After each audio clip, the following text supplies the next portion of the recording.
Unique about this session is in the previous session we saw the messages being transmitted to Muslims and Arabs around the world, both the messages from the Palestinian Authority, as well as the global Islamic Jihad messages, which we heard from Eitan.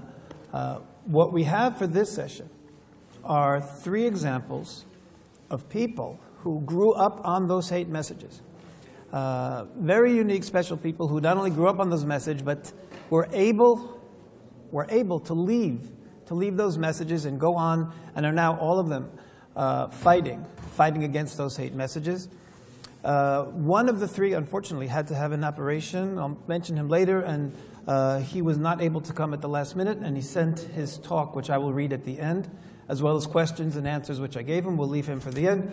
We're going to open, though, with Kasim Hafiz, who's sitting to my left. I first met Kasim when the two of us were in Los Angeles. Both of us were speaking, we were training American university students how to defend Israel on campus. And it was during a panel toward the end of the conference, after we had both spoken, when we were sitting together and people asked different people questions, and then they asked Kasim, okay, we understand why you stopped being an active anti-Semite, why you stopped demonstrating against Israel, but why have you become active supporting Israel? You're a Muslim, why are you doing this? And Kasim answered, because it's the honorable thing to do. He's a great, unique story. Let me just give you a little bit of an introduction. He is a British Muslim of Pakistani origin. He grew up surrounded by anti-Semitic and anti-Israel views. He would hear his father praise Hitler's extermination of Jews. In his teens, he drifted toward the radical Islamist groups, and he was further radicalized in university. That's in a British university, further radicalized. He had intense hatred for Israel and Jews, and he attended many anti-Israel rallies calling for the destruction of the Jewish state. He came across Alan Dershowitz's book, The Case for Israel, and it was his first exposure to anything remotely supportive of Israel. And he started questioning, and he started researching on his own. To get the real picture, he decided to come to Israel. And he says it was, quote, a life-changing trip, and made him develop a great respect and admiration for Israel, and he now considers himself a Zionist. On seeing the blind hatred for Israel in many facets of society in the UK, where he still resides, Kasim felt that he had a responsibility to stand up and talk about these facts, and he's written articles for the Jewish Chronicle, for Ynet, CIF Watch, and he's spoken in many places in the United Kingdom, in Canada, and the United States, and in Israel as well. In addition, he is a fellow at the Lawfare Project and is on the advisory board of Stand With Us UK. And at this point, I want to thank Stand With Us for helping to fund his trip here to Israel. So here, Kasim, thank you. Thank you very much. Wait 1 second, definitely give you.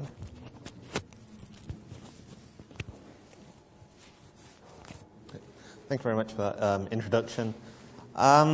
So I'm going to be talking about primarily the experiences that radicalized me to anti-Semitism. When I speak on college campuses, I always open with this line. I always ask, who here is Jewish? People put up their hands, some people don't, and then I go, 10 years ago, I would have gladly killed every one of you. The disturbing thing is that that's very true. And I was radicalized to a huge amount. I was anti-Semitic, anti-Zionist, and believed, and I said this shamefully, I used to say this, the only good Jew is a dead Jew. Now, the disturbing thing is that I've always lived in the UK. I was born there, I was brought up there, and my experiences, I know, sadly, aren't unique to me. It's actually, yesterday I was discussing some of the points I wanted to discuss today with a friend in the Old City, and we went, I thought, this is really depressing. Reading through everything, I thought, this is really depressing. Then I thought, hold on, I'm in the undivided capital of Israel, Jerusalem. It's maybe not that depressing after all. That's a side note. So I'm going to explain a bit my background so you can understand how I got to the point I was at, literally on the verge of going to a jihadist training camp.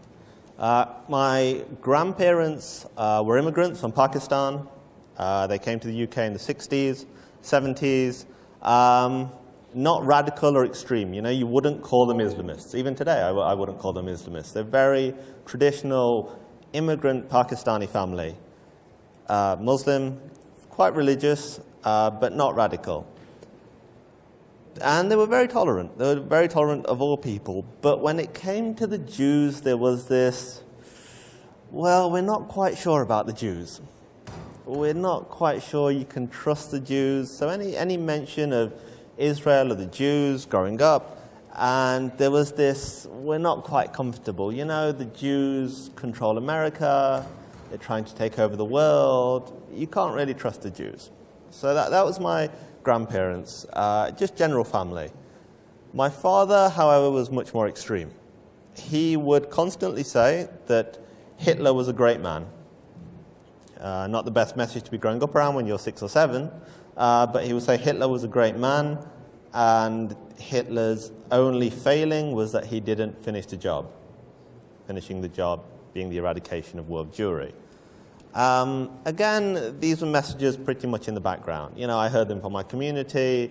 You would hear all negative things about Israel and the Jews, but it was very much in the background. I was still quite young, 7 or 8. You're not really paying too much attention to the politics of the world.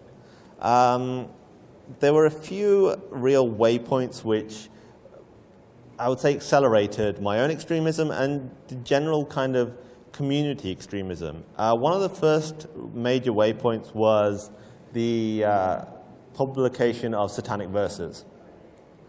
Satanic verses had a massive radicalizing effect on Muslim communities in the UK and all over Europe, I would say, where you had Muslim communities which were fairly sleepy, not too political. You started to see this external voice come into the communities, come into the mosques, pushing further, where normally mosques were quite quiet, to be honest. There, people would go to pray, fast, you'd catch up with your friends.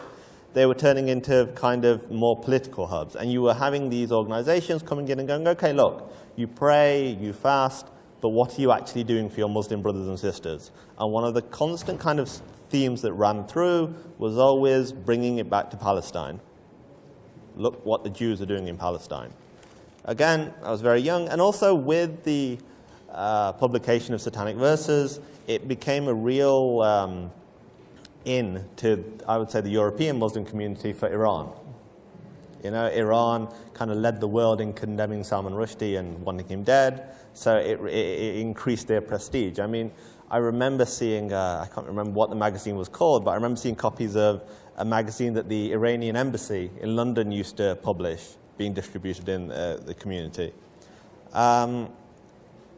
It's actually a great example of this idea of Jewish power was that there was a film, a Pakistani film, an awful film, like most Pakistani films, but it was about the Salman Rushdie affair, and the plot was basically Salman Rushdie's written this book, and this team of people go to kill him. And in that, there are frequent references and these frequent scenes of Salman Rushdie meeting with groups of Hasidic Jews to discuss publishing satanic verses to destroy Islam, to destroy Pakistan. So, I mean, it's a theme back then. This is early 90s. But for me, my own radicalization, what was the real starting point of it was when I went to Pakistan. I went to Pakistan in 2000 to visit family. There was no nefarious intentions there. And for the first time, I saw this huge glorification of violent jihad. This imagery of violence and of fighting, and I was seeing these huge paintings on the side of walls and mountains praising extremist groups like Lashkar-e-Taiba, the Pakistani-based terrorist group. And again, the theme was constant. It was America, India, in Kashmir, and Israel. Israel was always here in South Asia, you know. Israel and Pakistan, there's no real issue there, just on a purely political basis. but it was still an issue as part of the global jihadist movement. So I see these images, and now, to somebody rational, if you see an image of somebody with a Kalashnikov, going death to those who oppose Islam, a rational person would think, okay, this is crazy. Okay, a rational person, you'll think this is a violent image, this is crazy.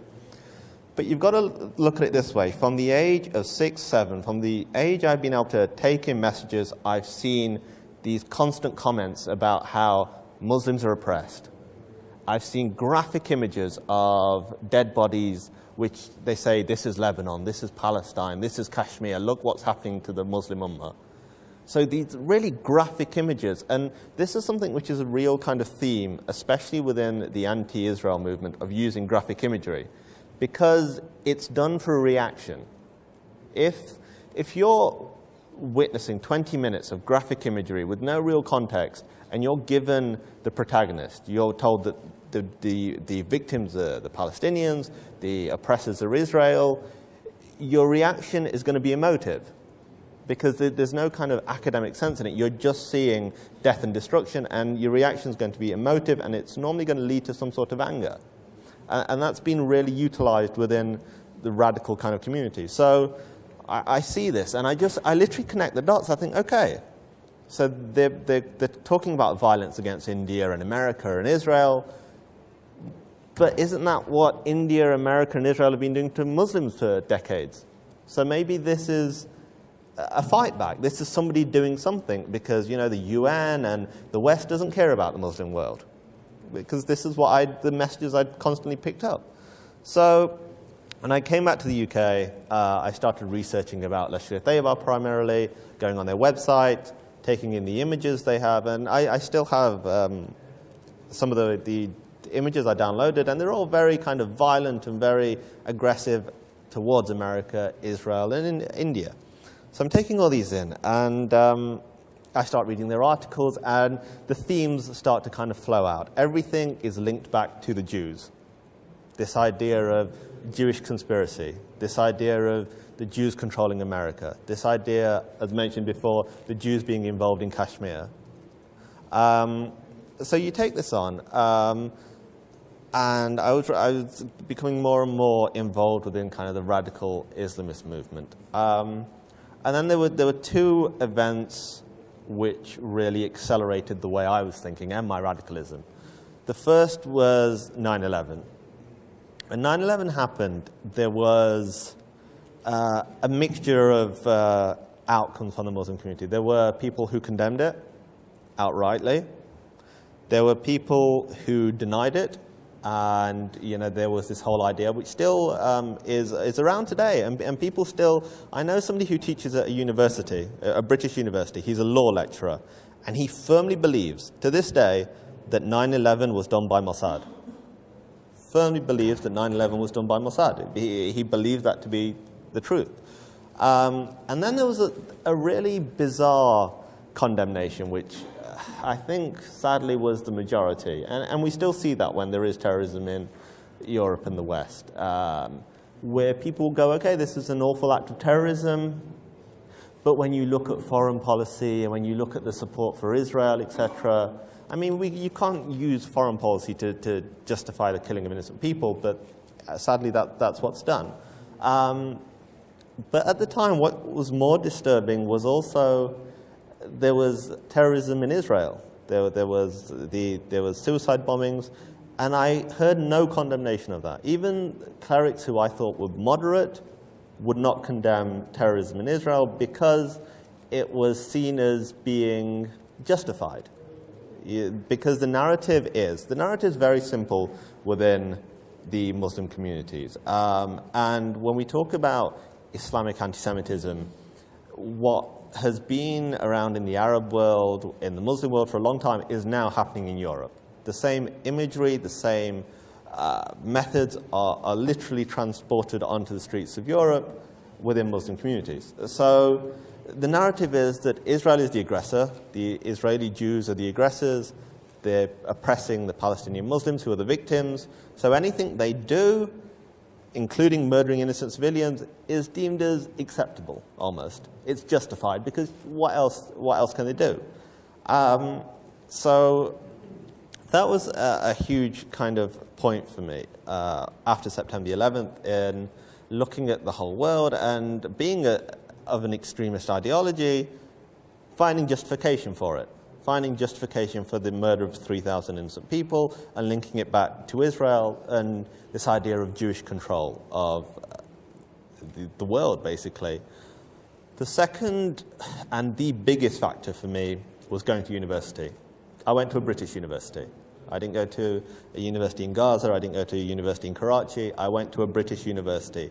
And that had the biggest factor in not radicalizing me, but also in accelerating my anti-Semitism, to the point where I would say I was an anti-Semite, in the worst kind of anti-Semite. And it literally started from day one. Bear in mind, I already had these extremist tendencies, these radical ideas, but the very first day, the Islamic Society at our university held an event, and it was called How to Be a Better Muslim. Okay, so you think, I think I'm a good Muslim, but there's always room for improvement. So I go to this event, and we sit down in this auditorium, and for 20 minutes, we're shown this video with no narration of graphic images of dead children, of women being stopped at checkpoints, for 20 minutes. And with no narration at all, there's a soundtrack to it, but no narration, the Israeli flag and the IDF feature within it, and then it finishes with the caption, "What are you doing for your brothers and sisters of Palestine?" So you think, okay, for me, this is the stuff I already thought I knew.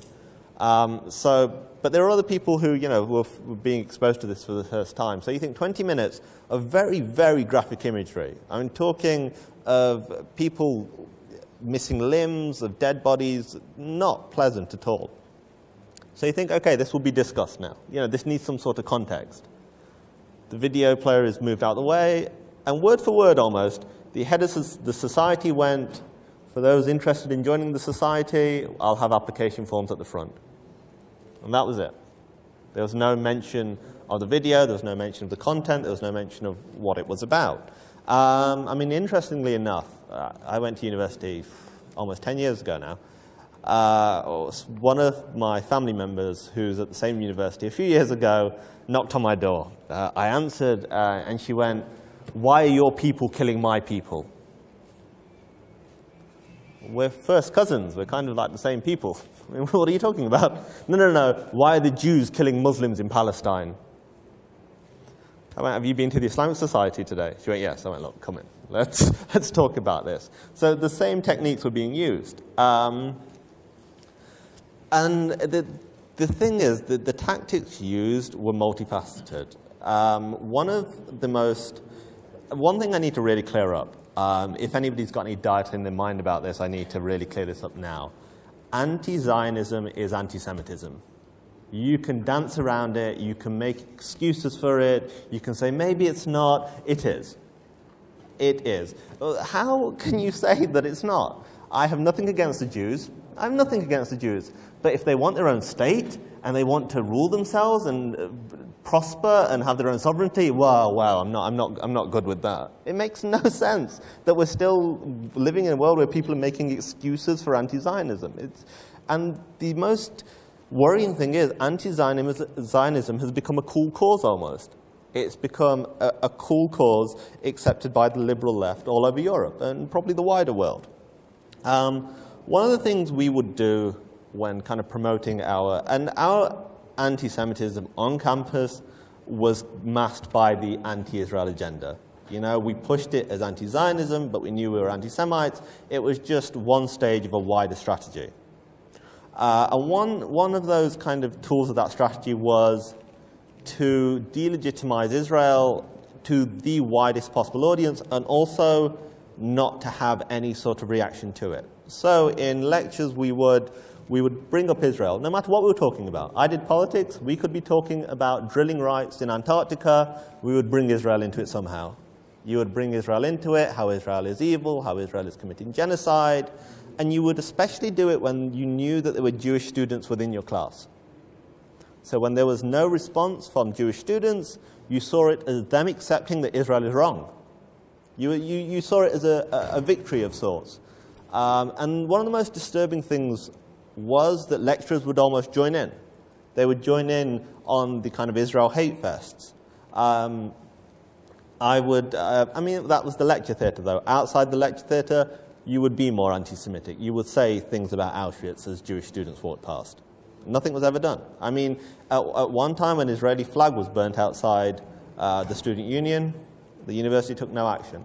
But I think this is endemic to one of the, I must say, and I was saying this in the coffee break, one thing I'm really glad I'm here today, because I've noticed, and I'm really glad of this, that people here get Islamic anti-Semitism. They understand it. We're in Europe, we're in denial. I might be wrong, but from my experiences in Europe, we're in denial to it. It's one of two strategies. We go, one, it doesn't exist. Or two, we go, no, no, no, look. There is extremism and radicalism in every community. There is anti-Semitism in every community. Fine. But we seem to have a monopoly of it in the Muslim community. And unless we call it for what it is, we can't tackle it. You can't dance around an issue and then expect to tackle it as well. Just digressing slightly there. So I was involved with all these events on campus against Israel. I was going to Al-Quds Day rallies in London, waving a Hezbollah flag, waving a Hamas flag, chanting death to Israel, chanting Khaybar ya Yahud, the massacre of the Jews at Khaybar, saying that on the streets of London. You know, this isn't in anywhere else. In the middle of a European capital, nothing was done. So I'd got to this extreme point, and as a radical, you question, what are you doing? You keep questioning what you're doing for the Ummah, the global Muslim community. And I got to this point where I thought, okay, look, I've handed out leaflets, I've gone to these events, I've spoken out against Israel, I've you know, every opportunity, but still it's not having an effect. And that's when I decided that the way forward for me would be to go to a jihadi training camp. I thought, I'll go back to Pakistan, I'll go, it shouldn't be too difficult, and we'll take it from there. Thankfully for me, I was lucky that I came across the case for Israel, and reading it was a revelation for me, because it was giving me facts I didn't know. And I thought I was an expert in the Middle East at this point. So reading it and then reading this idea that, okay, hold on, a Palestinian state has never existed. What is this nonsense? A Palestinian, of course it did. We all know that there was a Palestinian state. The European Jews came, stole the land. We all know that. That's the history. And then I read that there's been a Jewish presence in the Holy Land for thousands of years. Again, you think, no, no, no, this makes no sense. It was a Muslim country. It was Palestine, and then the Jews from Europe came, stole the land. So it was the first time I was exposed to anything which was, well, telling the truth, basically. And here's the thing. Eventually that led to me researching and visiting Israel, but I want to actually concentrate on the process of anti-Semitism. Now, I brought with me a few books, which I was terrified of getting through Israeli immigration initially, I must be honest, to highlight this point. And these were all bought in the UK, okay? And these are, honestly, these are some of the more milder books and material that I've got and I've purchased over the years. I don't know if anybody's familiar with much of Islamic theology, but does anybody know of this, the Dajjal, this character in Muslim theology, the Antichrist? Okay? In Muslim theology, it's an Antichrist who will come at the end of time. This is a book which is still on sale at the same bookshop called The Emergence of the Dajjal, the Antichrist, the Jewish King.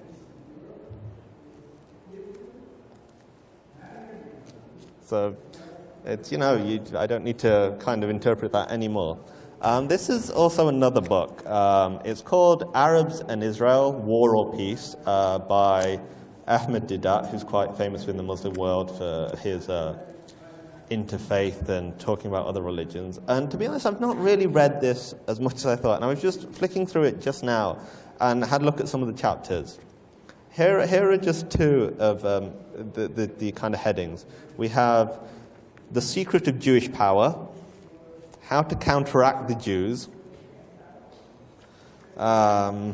USA, the Jewish Bastion. I mean, there's just... There's this image of some Palestinians with verses from the Quran and then the statement underneath saying they've opted to go it alone against the Jewish Goliath. This is only the beginning. Again, I purchased this in the UK. These two were from Muslim bookshops. Now this one is more interesting. It's called Arabs in Israel for Beginners. This I purchased from a normal bookshop chain, one of the biggest chains in the UK, and anytime I've been in a different city, I always pop into this chain of bookstores to see what they have, because I was just interested to see how widely this book was sold. And I've seen it at every chain of this bookshop. It's called Arab and Israel for Beginners. It purports itself as being neutral and balanced. And here's one of the headings. It says, it's called Pioneers of Terrorism, okay? And these are the statements on bullet points. And you can see those Itamar, so I'm not changing anything. He's making this up, all of it. It says, Jewish terrorists killed 338 British citizens in Palestine during the 40s. Jewish terrorists assassinated at least 40 Jews during the pre-state period. Jewish terrorists blew up American installations and blamed Egyptians. Where are we here? The PLO didn't start the hijackings, Israel did. The Israelis don't take enough credit for their creativity. Jewish terrorists invented the letter bomb. Very neutral indeed. But it is, you're constantly bombarded with these anti-Israel and anti-Semitic messages. In music, before I came out, I was looking through a list of popular Muslim artists, and when I mean Muslim, I mean artists who are either based in Europe or North America who sing religious songs, and every single one of them, and there was about 20 I went through, have songs about Palestine. They have songs about Palestine, talking about retaking the land, talking about the brutal oppression, talking about the rape of Palestine. So you are constantly bombarded with this message, and it does very quickly lean into anti-Semitism, because the whole basis of it is anti-Semitism. You look at the stereotypes that we have now. When we talk about anti-Zionism, okay, the same symbols, the same imagery, the same ideas are still there. They're just of anti-Semitism are still there. They're just being renamed and repackaged as anti-Zionism. This idea of Israel controlling the world, this idea of the Jewish influence. When you become an advocate for Israel, when I became an advocate for Israel, one of the first things I constantly heard, and I continue to, you must have been paid off. You know, the Jews must be paying you. Now, if somebody else, for example, say Itamar became advocating for the Islamists, that would not come into, nobody would ever say anything about money. But because of Jewish power, it must be money involved. Another point about the link between Freemasonry and the Jews, this purported link. There was a CD published in the UK called From the Shadows. Oh, sorry, I apologize. This idea of the Jewish conspiracy with Freemasonry. There was a cassette published in the UK called From the Shadows. Anybody in my generation from the Muslim community knows that cassette, they've heard that cassette, and that literally talks about this Jewish Freemasonic conspiracy. And it's one of the most ingrained things now within Muslim communities, this idea of a Jewish conspiracy. There was the murder in Woolwich, the Jews were behind it. I've actually heard that. The Jews were behind it to discredit Muslims. And it's like, look, we're doing a good enough job discrediting ourselves, so, we don't need any help. And that's the huge issue. And one of the big things, I was thinking about why these things are happening. Why has it got worse? The situation has definitely got worse since I was a teenager, since I was at university. And one of the biggest problems is denial. There is a massive denial of the issue. And one of the most frustrating things for me, and this is just from my experience in the UK, is within facets of the Jewish leadership, this refusal to accept there's an issue. Within facets of British Jewish leadership, in my experience, they are not accepting that there is a problem with anti-Semitism within Muslim communities. They are glossing it over. And I think interfaith can be a really useful tool. I think it's very important. But it's becoming a bit of a PR exercise. And I've seen this with my own eyes, I've experienced this, where on the Thursday, the rabbi and the imam are shaking hands, and how great, we've got so much in common, this is brilliant. And then on the Friday in his mosque, he's promoting the Mearsheimer book about the Israel lobby. It's ridiculous. And I think it's just doing a great disservice. And here's the scariest thing. When you allow anti-Semitism to grow, when you make excuses for it, where you avoid tackling it, which is really happening in the UK from the Muslim community, Islamic anti-Semitism, because the Muslim community, again, we're being encouraged to deny it almost. There's enough people apologizing for Muslim anti-Semitism outside of the Muslim community. We don't have to even face it. And has become a really frustrating point for me with the Jewish community in the UK, the Jewish community leadership. But the problem is, when you allow anti-Semitism to grow in any form, it allows other forms of anti-Semitism to also sprout up. So you see now right-wing Nazi anti-Semitism growing because Muslim anti-Semitism is growing. It's getting worse, so it allows that to also, almost under the radar, grow and not be tackled. Also, another, I think, major stumbling block within tackling this issue is we're not being honest about history. One of the kind of constant, and I see this from anti-Semites all the time, especially in my community, where they will blame Israel for anti-Semitism and go, look, before Israel, Muslims and Jews got on fine. You know, it was great. They were the best of friends. Not strictly true. You know, it's a bit of an oversimplification of history. And it's really important to know. And I've also heard Jewish leaders say this. They've basically blamed Israel for the rise of anti-Semitism. Israel isn't the reason for anti-Semitism. Israel is just a new excuse for anti-Semitism. That's all it is. It's given people an excuse, and it's allowed them to ally with other people to further push anti-Semitism under the guise of anti-Zionism. And one of the most, and again, this is something I've personally experienced. I'm not just talking from things I've read. This idea of useful idiots, which was mentioned. And I don't mean to upset anybody. In my experiences, there are way too many useful idiots within the Jewish community in the UK.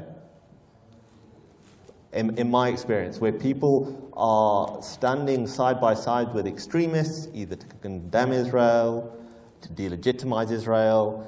The fact is, and this is awful, and when I was talking to my friend yesterday in the Old City, I was wrestling with the idea of whether I should say this. The fact is, with radical Islamists, no matter what you do, because you're a Jew, they're not going to like you.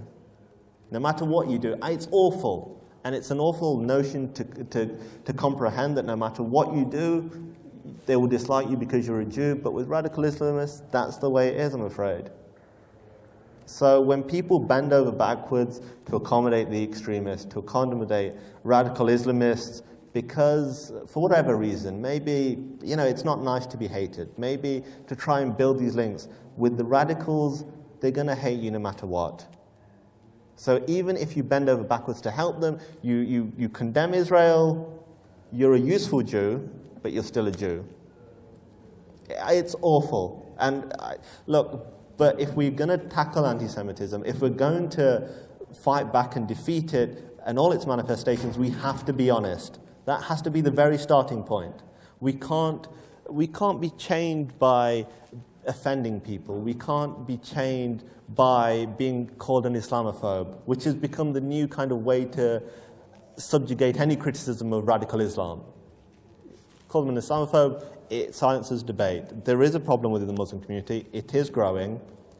And I know this is all very depressing. So I'm going to finish on this note. There is hope.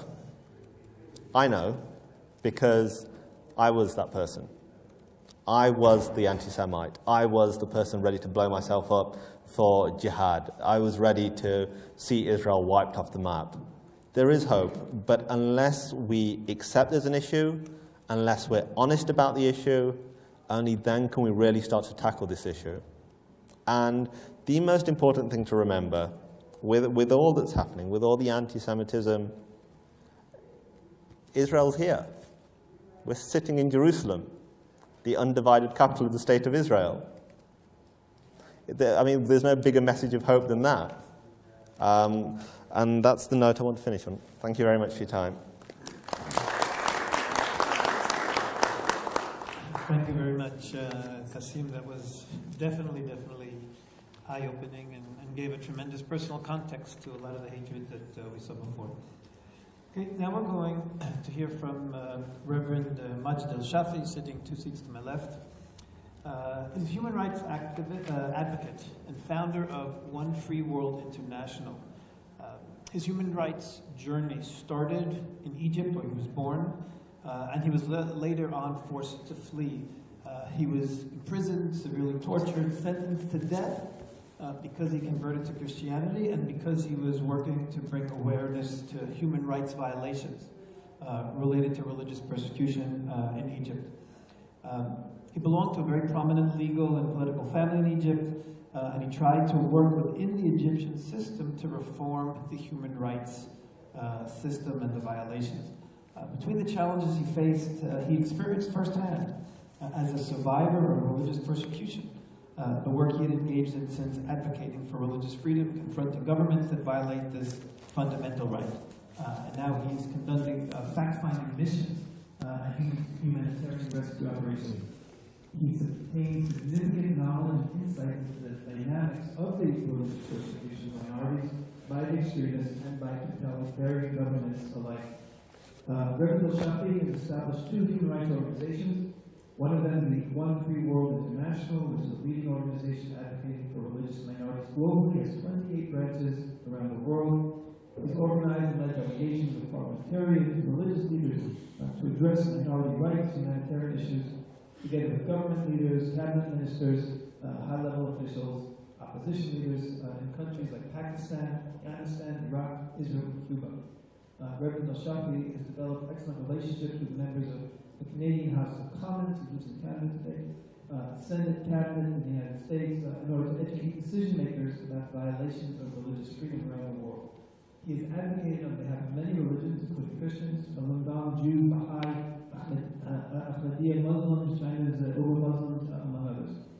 He's a leading North American and international news media have featured his work, the subject of an award-winning film documentary called Freedom Fighter, and subsequently the book Freedom Fighter, published by the One Free World Organization. Thank you. Can I use this? I need a free hand. But then it needs to be very close to your mouth. Yeah.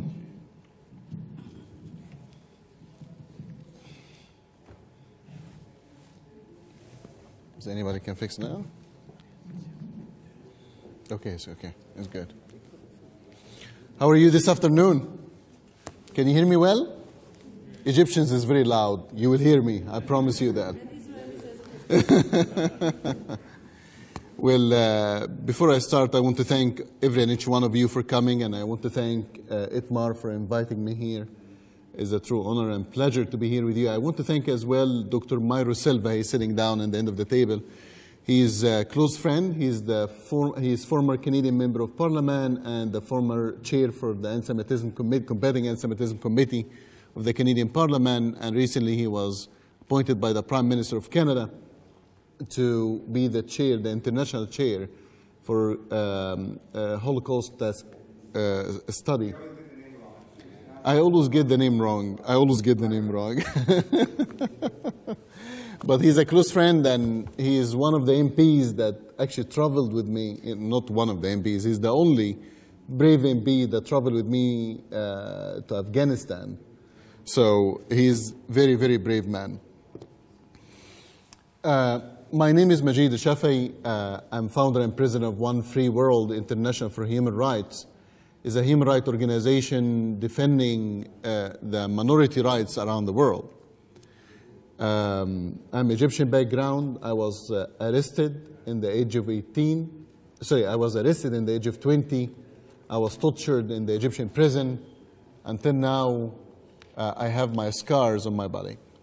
However, this scars is nothing but a medal of honor, because I stood for what I believe. I spent 7 days in the Egyptian prison in Abu Zabal jail. I was tortured severely by the Egyptian authority, and I was in house arrest for another 8 months. I received the death penalty by the Egyptian authority.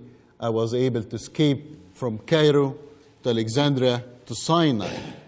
And from Sinai, I stole jet ski and I crossed the border from Taba to Eilat.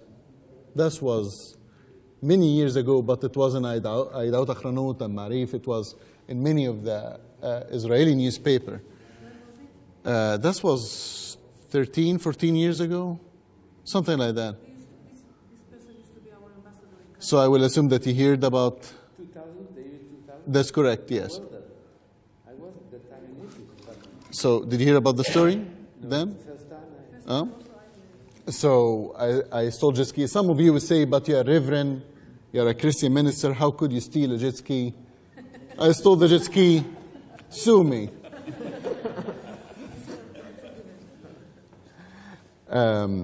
Basically, during this time, the Egyptian government was putting pressure on the Israeli government. I spent in the Israeli prison 1 year and 3 months until United Nations and Amnesty International take a decision about my case. I was recognized by United Nations, UNHCR. I was released, and I lived in Jerusalem for another year and a half. It was my first time when I came here to Israel. It was my first time when I met the Jewish people. I met Israelis. This was my first time. Because all my life back home in Egypt, I remember my first time that I actually counted that anti-Semitism and how I have to hate the Jews was I was 9 years old in my schools. And it was private school. It wasn't even public school in Egypt. I was 9 years old, and the history teacher came and he spoke about the war and how we have to have a second war with the Israelis. So as a 9 years old, I stood up and I said, I was born in 1977, so they call us the generation of peace. So I stood up at 9 years old and I said, well, why do we have to have a war with them if we have peace already? It was the logic of 9 years old child. And my punishment that I get hit with a stick 5 times on this hand and 5 times on that hand. So I went home and I was crying to my mother. My mother said, well, are you crying because you are hurt? I said, no, I'm crying because I don't know what did I say wrong that I deserve punishment. I don't know if you know Egyptian mothers. Next day she went to the school and she beat the crap out of the teacher, but this is how it goes. This is just an Egyptian mother. That's the way it goes. So my mom was actually my filter. I never hated Jews. My mother was always my filter to hate anybody. When I came home, she told me, son, we don't hate anybody. We simply don't hate anybody. So this was my first experience as a child with regard Jewish and Israel. And after I grew up, I became a lawyer, human rights lawyer back home in Egypt. That's when I converted from Islam and Christianity. I studied the Quran, I studied the Bible, and that's when I took my decision to convert it to Christianity. I was arrested, I was tortured, and through Amnesty International and United Nations, I was able to transfer to Canada, and that's where I live right now, in Toronto, Canada. And I started One Free World International.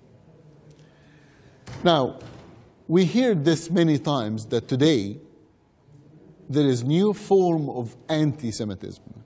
We hear this over and over and over. Right now, the old anti-Semitism, there is now new anti-Semitism wearing masks. The old anti-Semitism is hate the Jews. In Canada, 50 years ago, not 50 years ago, 60 years ago, 70 years ago, they used to have a coffee shops, have a signs on it, no Jews and no dogs allowed. This was in Montreal and in Toronto. This was 60, 70 years ago. People still remember the signs. But this was the old anti-Semitism, hate the Jews. Now the new anti-Semitism is hate Israel. criticizing Israel. Now, does this mean that we cannot criticize Israel? I need to tell you a secret that I'm sure that you already know. There is nobody criticize Israel as much as the Israelis themselves. Of course you can criticize Israel. That's normal. Israel is like any state, have its good, has bad. But I'm not talking about criticizing Israel. I'm talking you criticize Israel to the limit or to the degree that they cannot have their own state. There is 2 points. If you cross them, this means is the new anti-Semitism that I'm talking about. Number 1, Israel's right to exist. Number 2, Israel's right to defend itself. You can criticize Israel as you wish, but don't touch these 2 points, or it will be the new anti-Semitism that we are talking about. Right now, we see the rising of the anti-Semitism around the world. So in countries like Canada, by the way, Canada is the best country in the world, man. I just won't say that. Seriously. It's way better than England, but I will not say anything. Anyway, but anti-Semitism, in comparison to the last year, anti-Semitism increased in Canada 40%. And it's way better than Europe and so on and so forth. Now, when we're talking about the rising anti-Semitism, we have to talk about the rising anti-Semitism in the Middle East. If we are talking about the rising of the anti-Semitism in the Middle East, we have to talk about something that everybody trying to bury his head in the sand and don't want to talk about. We have to talk about the Arab Spring. What's so-called the Arab Spring. I don't know who called it the Arab Spring. Do you know what I'm talking about when I say the Arab Spring? You all understand this expression? I don't know who called it the Arab Spring, but I can promise you, the what, sorry? The useful idiots. The useful idiots. Yeah, yeah. I promise you, whoever came with this expression, the Arab Spring, was a guy wearing a suit, sitting behind his desk, doesn't even know where's the Middle East on the map. Do you want to bet? The Arab Spring is turning to be a cold, deadly winter on the minority. That's the reality, and this is the fact. Here is what's Arab Spring. So you have a dictatorship. We are all against dictatorships. We are all against Mubarak. We are all against Bashar al-Assad. We are all against Ali Abdullah Saleh of Yemen. Wow, this was really... Well, nobody complained that they didn't hear me, so... You hear me? I don't hear the microphone. I don't need the microphone. You know what? I will yell and scream. Don't worry about it. I don't need it. So, right, you can hear me well, right? Oh. Yeah. So, what's happening with the Arab Spring? So you have a dictatorship. We are all against dictatorship. Mubarak have to leave. Ali Abdullah Saleh of Yemen have to leave. Ali Zain of Tunis have to leave. But the problem when you take dictatorship out, you create a political vacuum. Who's using this political vacuum is the extremist groups. And that's what we saw right now, is they're taking over by the Muslim extremists, by the Muslim political extremists. Now, you would tell me, but oh, it was free election. What free election, man? These people doesn't even know what they are voting for. Here is the reality. If we're talking about society like the Egyptian society, you have 30 to 40% of the Egyptians is illiterate. They don't even know how to write and read their own name. So even if we reform the Constitution, they don't know what they are voting for. Education has to come before democracy. Without education, democracy dies.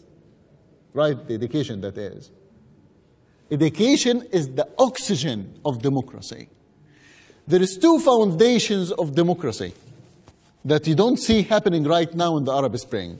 2 foundations in democracy. Number 1 is the separation between the religion and the state. You don't have this right now in the Arab nations. The separation between the religion and the state. The second one is the freedom of religion. There is no freedom of religion. So their democracy is false. I would share with you a story. It's a funny story a little bit. I was having a conference here in Jerusalem, actually 4 years ago. And came this group, and they said, we want to be a partner with you. I told them, who are you?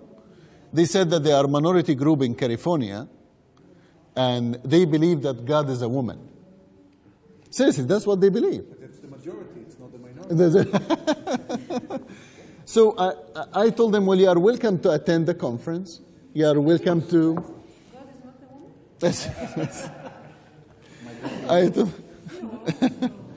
I told them, you are welcome to attend the conference. You are welcome to worship as you wish, but to be a partner, I don't even know you, and I don't need a partner. Thank you, I appreciate that. And the guy started just to push harder, and he got on my nerve. And really, believe me, I only have one nerve. Like, I don't have nerves, I have nerve. Don't touch it, man. Just leave me alone. You know what I mean? You know what I'm talking about. So the guy was really pushing hard. And I told him, listen, there is 2 reasons why I don't believe in your religion. Really. Number one, I don't believe that God is a male or female. I believe that God is a holy being. I don't believe that God is male or female. I told him this, number one. I told him, number two, if God is a woman, all men will go to hell, and we never know why. So this is just this is just my principle. Suzanne will hate me. But if God is a woman, all men will go to hell, and we never know why. So, and he started laughing and everything. But there's 2 things have to happen before we see true democracy in the Middle East. Number one is the separation between the religion and the state. Number 2 is the freedom of religion, and that's what we don't see. Now, in my opinion, this, what I said right now, the danger that's happening right now, they have to have a source. The anti-Semitism among the Muslim community have to have a source. Now, I'm not saying that there is no anti-Semitism in the Christian community. I'm a Christian man. I know what I'm talking about as well. In Canada, there is one of the churches called United Church. Did you hear about it before? That they asked to boycott, Israel. Now, the church, some of the Christian churches have this anti-Semitism attitude because they have something called the replacement theology. Did you hear about this expression before? So, what is the replacement theology? Can you understand my accent? Okay. أنت مدبرة أدبرة عبريت أنا أقول أدبرة عبريت. Okay, أنا. So, what's happening? The replacement theology in the Christian church is the basic. This is very loud, by the way. I don't know who is the speaker. We can hear 2 speakers in the same time. But what's happening with this, the replacement theology, that they believe that God took the promises that was made to Israel in the Bible, given to the church.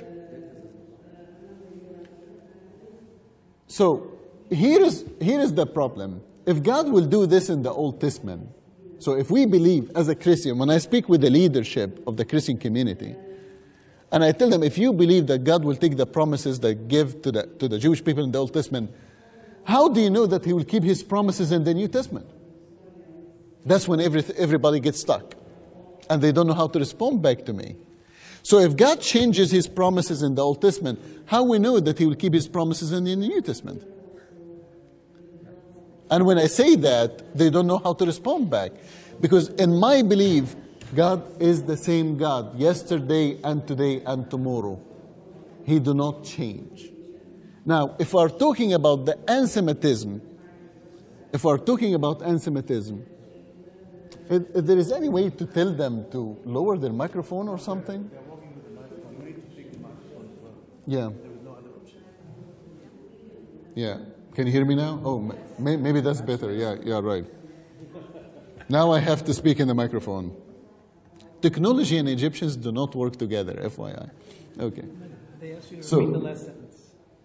Wait, which one? Sorry. God is the same God and doesn't change. I wrote yes. everything, so here you go. He knows it. Now, the anti-Semitism among the Muslim community itself, we have to get to the roots of the problem. And the problem that we unable to discuss it because it's not politically correct anymore. In our Western society, the worst danger that we are facing in our Western society is politically correctness. That's the problem that we are facing. That's what will end our civilizations in the Western society, is politically correctness, that we are unable to speak the truth. So we're looking about the anti-Semitism within the Muslim communities itself. We have to look at their Quran. We have to look at their teaching. And many people wouldn't even touch it. Wouldn't even speak about it. What the Quran teach them, they wouldn't touch it. They would speak about their politics. They would speak about their principles, their education. But no one will stand up and say, hey, the Quran said that. Who will address this subject with them? The Quran indicated clearly. I will mention to you two examples, just an example, because we don't have long time.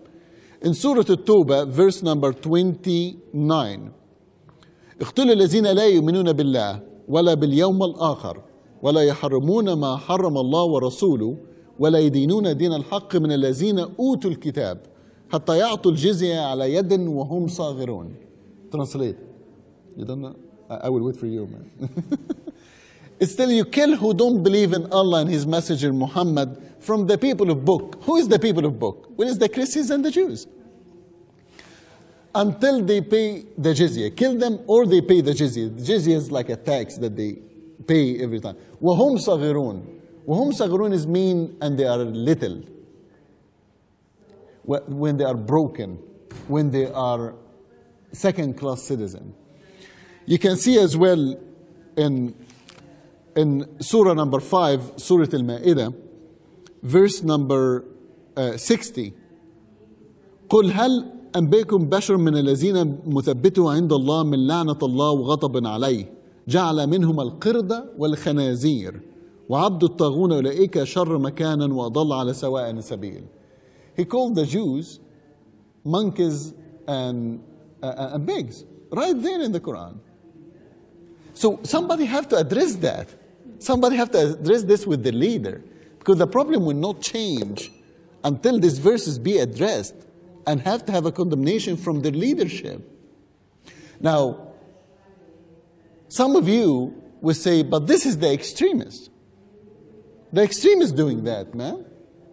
Even from the Muslim community itself in England or in Canada or in the United States, they tell you this is the extremist. You know what? I will tell you something. The worst dilemma that facing Islam as a religion today is not the rising of the extremists, but is the silence of the moderate Muslims. The worst dilemma, I will repeat it. The worst dilemma that facing Islam as a faith today is not the rising of the Muslim extremists, but is the silence of the moderate Muslims. The moderate Muslim will tell you, they hijacked our religion. Well, why did you let them hijack your religion, man? Why did not speak up against it? And here is the question that the moderate Muslims have to answer.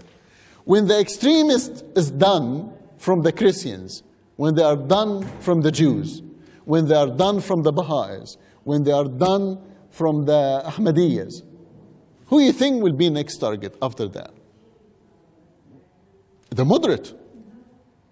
Because the woman refused to wear her hijab, because she put a little bit makeup, because the guys refused to grow their beard. So they will be a target. So the moderate Muslims have to speak today, because their turn is coming tomorrow.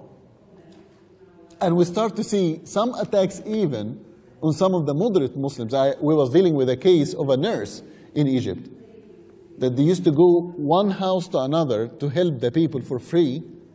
She refused to wear hijab. They threw acid on her. And she's a Muslim.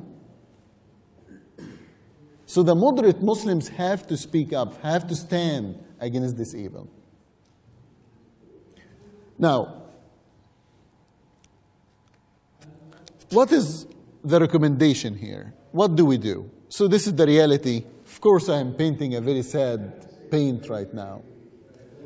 So how we can get out of it? The problem is not just to sit down and speak about the problem. Most of us here, well educated, that we know the problem. But what is the way out of it? How we can get out of it? Now, you need to understand that our world today is dark place, is evil place, not because the people is doing evil, but because the people who remain silent about it. This is just the truth. In the absence of light, darkness prevails. In the absence of light, darkness prevails.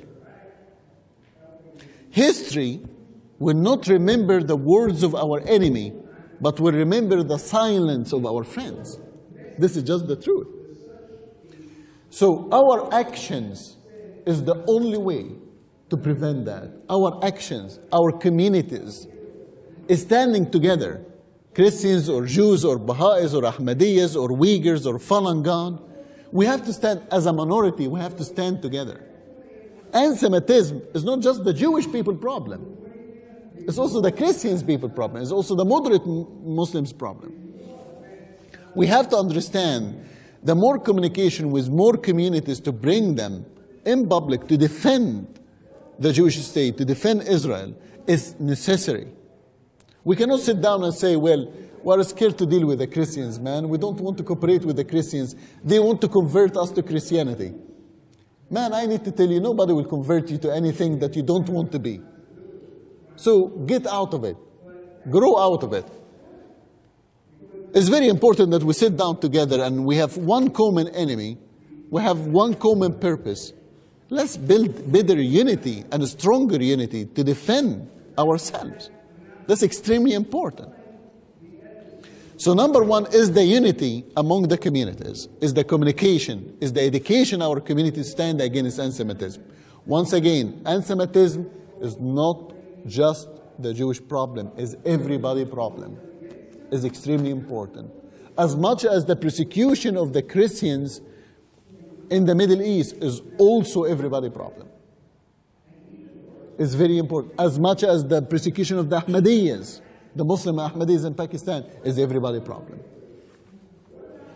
The minute that we stop fighting for each other, the minute that we lose our humanity, are you listening to this? The minute that we stop fighting for each other, the minute that we lose our humanity. We have to fight for each other. What else we can do? We can educate our government, our public. One of the major problems that we are facing right now is the immigration systems in our land. I'm talking about in England or Europe or Canada or United States or Australia. One of the major things that when new immigrants come, and I'm one of the new immigrants, so I'm not a white guy, I'm a brown guy, so I can say it. One of our problems with our immigration systems, when we allow people to immigrate, we don't actually know if they are bringing the rubbish with them or not. Canada or United States or England or Australia have already their laws, have already their cultures and their traditions. If you want to come, you have to respect this law, you have to respect this culture and this tradition. But some of these new immigrants to these countries, they bring with them hatred. We see, for example, in Canada, one of the major issues, one of the major territories and areas that you have increase of anti-Semitism is Montreal. And when we see the immigration to Montreal, 90% people of the immigrate to Montreal right now is from the Arab nations, like Lebanon and Syria and Morocco and so on and so forth. Put both of them together. So the new immigrants have to be educated. We have to choose that we are not bringing the enemy of the state to our home. We have to say it. I don't think that we have a good immigration system in our lands. And that's what add and that's what increase anti-Semitism in our lands right now. In the end, dear friends, in the end, one thing you need to know, and this is my closing. The persecuted people of faith, doesn't matter what faith they are, the persecuted people of faith is dying but they're still smiling. They are a very deep, dark night, but they still have the candle of hope. Remember this as long as you live. Our enemy have very strong army, it's true. Our enemy have very strong weapons, it's true. But we have the truth. Remember this as long as you live. They can kill the dreamer, but nobody can kill the dream. Thank you for having me, guys. Thank you.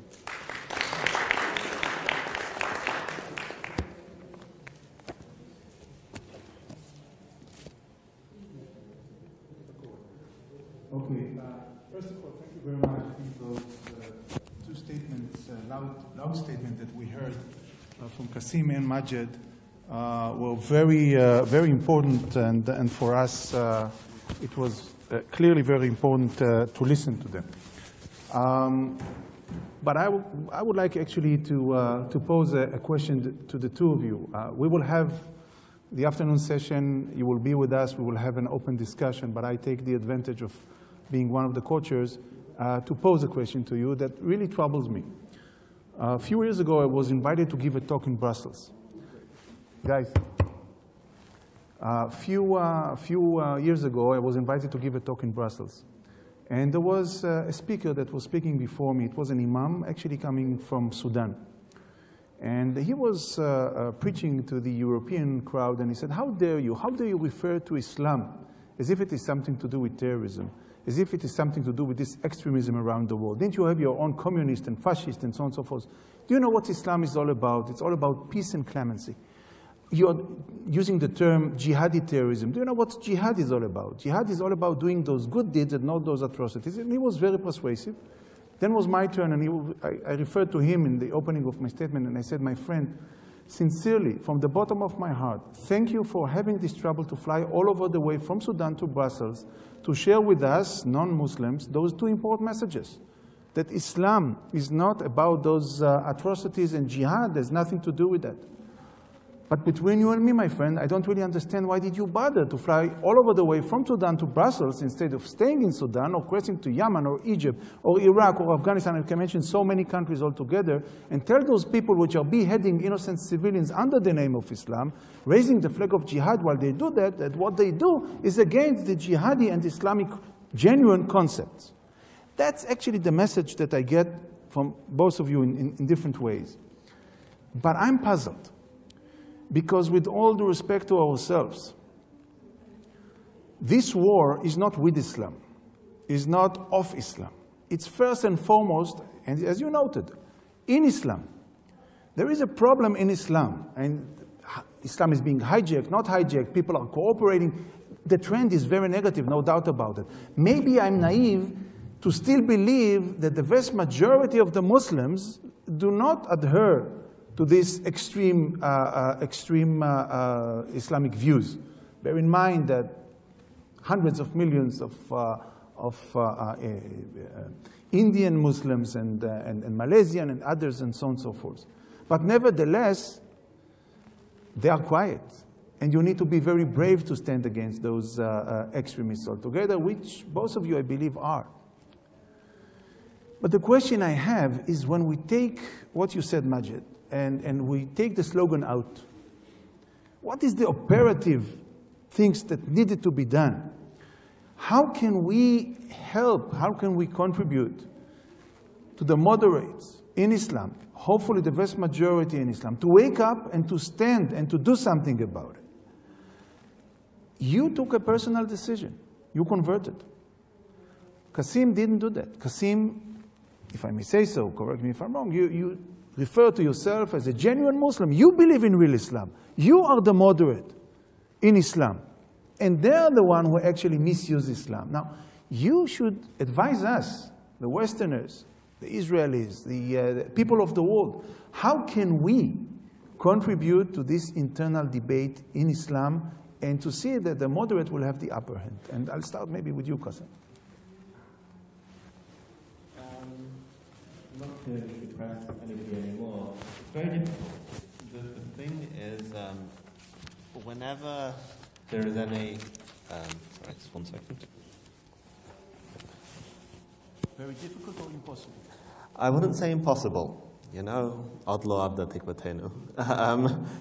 It's very difficult because anytime there is any perceived involvement from the West, so to speak, the radicals will jump extremists. You know, not extremists, sorry.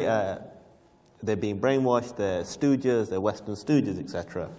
One point I want to raise, and this, a huge issue is, okay, let's say, and I believe this, that the extremists are a minority. There are 1.6 billion Muslims in the world. 5% is still a huge number. And that's one of the huge issues. I mean, in the UK, there are over 1 million Muslims. If it's 5% for extremists, it's still a lot. The second thing is, I believe, and I pray that I'm wrong with this. I really do. But the evidence that I come across, even a few days ago, leads me to believe that I might not be. There are a lot of Muslims who simply don't know where they stand. They don't like the extremists because the extremists make their lives difficult.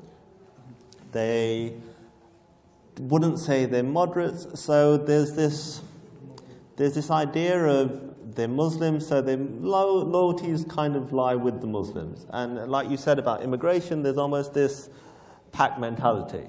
They stick with, okay, we don't like the extremists because they make Islam look bad, but they're still Muslim. And my fear is that if there is an extreme situation, like I don't believe every German was a Nazi, but there were too many who identified with the Nazis and sat back and did nothing. So that is a huge fear I have. In terms of tackling it, it has to come from the Muslim community. To be completely honestly, it has to come from the Muslim community. We need to go, this is no longer acceptable. And it needs more people to be brave. And it needs, one of the most important things is unity against the extremists externally, where you have people going, this is not acceptable. Where an imam or a cleric condones terrorism or anti-Semitism, that people go, this isn't acceptable. We don't make excuses for it. We don't go, well, it's different cultures. It's, you know, this is a radical view. Yes, it is, but it's still not acceptable. That's one of the huge issues in tackling it. There are too many people outside of the Muslim community making excuses for the extremists. And it has to be treated, especially anti-Semitism, as zero tolerance. One of the most frustrating things for me, and I see this in the UK all the time, and it drives me to despair, is when there's certain aspects of the Jewish leadership, again, who will go, it's not that bad. Anti-Semitism's only risen 4%. Success. It's like, no, anti-Semitism must be a zero-tolerance crime. There can't be it's only 4%. What a ridiculous notion. And we have to say that we have to highlight where it's coming from. And that is one of the most important things. I think it was mentioned yesterday at the opening, shed light, shine a huge spotlight on the intolerance, expose the hypocrites. As we do with the delegitimizers of Israel, do the same with anti-Semites and radicals. Go, this is not acceptable. This is contrary to Western democratic values, and you've made a choice to either live here, you've made a choice to move here, you're either part of our society or you're not. There can be no ifs, buts, or exceptions. And that's the key. We can no longer make excuses and shine the biggest, brightest light on the hypocrisy, the hatred, the anti-Semitism, and go, this is a zero-tolerance crime, and it will not be tolerated. That's the most important thing. Shame them into it. Almost make them feel ashamed of what they're saying. Make them realize what they're saying is unacceptable. Because as I keep saying, the frustration for me is there are too many people outside the community making excuses for it. I mean, I've had, recently, somebody made this comment to me. They went, Kasim, explain to me one thing. You know, you jump up and down in support of Israel and saying that we need to stand by Israel, and then you speak out against anti-Semitism and intolerance. There are Jews going, it's not that bad. What's your problem? There are Jews going, Israel's bad. Israel's an apartheid state. What are you getting so hot and bothered about? And that's the thing, there are too many people, and I believe that some are well-intentioned, who are enabling this, who are giving justification to it, who are giving fuel to it, and that is no longer acceptable. We have to draw a red line, and it has to be a true red line, not a Barack Obama red line. It has to be a red line where you cross this is not acceptable. And that is one of the biggest challenges for Western societies in dealing with radicalism, in dealing with extremism. We're having problems setting it. We're allowing extremists to push the line, especially with anti-Semitism, push and push and push, where the line no longer exists. That would really be my main contribution to that. Yes, we'll apologize that Rabbi Nashafi went out because Israeli radio wanted to interview him right now in a live interview, and they couldn't do it. So he will give his answer either at the end now if we have some more time, or at the beginning of the next session. Now, the third person. Okay. The third person who was invited and was supposed to come is Ahmed Mansour. And he was supposed to present a very important for Israel angle on this. He is an Israeli Arab, grew up here till age 27, and then moved to Germany. Now, he grew up here, essentially was filled with anti-Israel and anti-Semitic opinions. And what I want to do, and he unfortunately was sick, had an operation, and actually is still in the hospital now. I wrote to him, and he did us a great favor and actually wrote down what he was planning to say here, and then actually answered some questions that I sent him. And this is what he wrote from the hospital, and I want to read it to you. It's his story, how he, as an Israeli Arab, was drawn into this, and also his recommendations, what should be done. So this is what, his name again is Ahmed Mansour. Today he's active in Germany for human rights, and he's fighting against anti-Semitism in Berlin. And he's brought people, Jews who've been victims of anti-Semitism, to Muslim communities and to Muslim youth, and said, this person is the person who was beaten up last week, and he's very active fighting the anti-Semitism. Today, again, his name is Ahmed Mansour. So this is what he wrote. I'm a Palestinian from Israel, which means since I was born, I'm confronted with hatred against the occupiers, the Jews. I was a good pupil, but I had difficulty with my friends because I was very shy. So I felt flattered when one day a local imam took interest in me. He stopped me on the way to school, told me he wanted to talk, and after telling me I was a good boy and he saw potential for me in great things, he said to me, Islam needs you, my son. He says, I listened to him with wide eyes and open ears. Shortly afterward, in an auspicious gesture, he invited me to his Quran classes. The presence of this impressive elderly man with a full beard made me think I was among the chosen ones. Although my parents were not very happy, they were anti-religious at the time. They preferred this to the gangs, so there I was in religious education. Every Thursday evening we would have lessons after the prayers with the carpets and the surah and this whole positive environment. I enjoyed the coolness on the hot summer days. I still happily recall the first lessons. A whole new world opened up to me. Our imam taught us the complexities of the Arabic language and the grammar, and we listened to interpretations, and especially the captivating portrayals of paradise with its blissful gardens, fresh springs, and many conveniences, all of which fascinated me. To hear that I belonged to a people that had been once great and powerful filled me with exhilaration. But the best thing was that I'd finally found friends who were united in a common purpose. The Islamic school helped broaden my horizons. For the first time, I could imagine a world beyond the edge of our village. We would travel to different cities, to different imams. There we saw imams who had attended superstar status. We accompanied our imam to weddings, to excursions. Excitement had come into my once dreary life.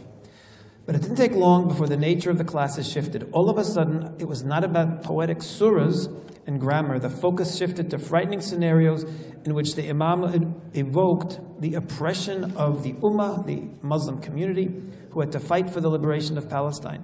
He forcefully spoke about the accursed Jews. Sinning started to play a major role in my life. Our imam was verbose on the matter. Women were particularly dangerous.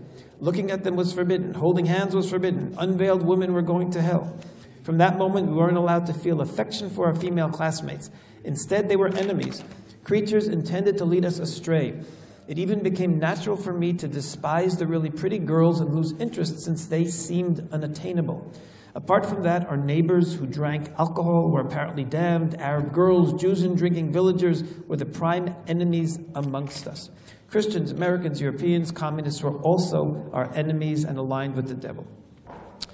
What happened? How did this change? On January 1st, in January 1991, was the Gulf War, and I huddled with my parents and siblings in our small room. The whole country had gas masks and were afraid of the Iraqi attacks. Then the sirens started wailing. We heard bombs explode. Never in my life was I as afraid as on that day. During the silence afterward, I saw the scared looks of my two solar brothers, and suddenly loud screams were heard. Minutes later, the screams were even louder, but they were not screams of death, but of jubilation. People were happy that the Arabic country had managed to attack Israel. Our neighbors were dancing on the roofs, cheering Allahu Akbar, God is mighty, with giddy pleasure. I couldn't believe it, since every one of us was scared, Palestinians or Arab Israelis. We have been threatened. What was the cause of that hatred? From that day, I decided I wanted to understand what divides people from each other and how it can be that people ignore the suffering of others and even celebrate it. That is why I later studied psychology at Tel Aviv University, and many Jewish fellow students are my friends until today.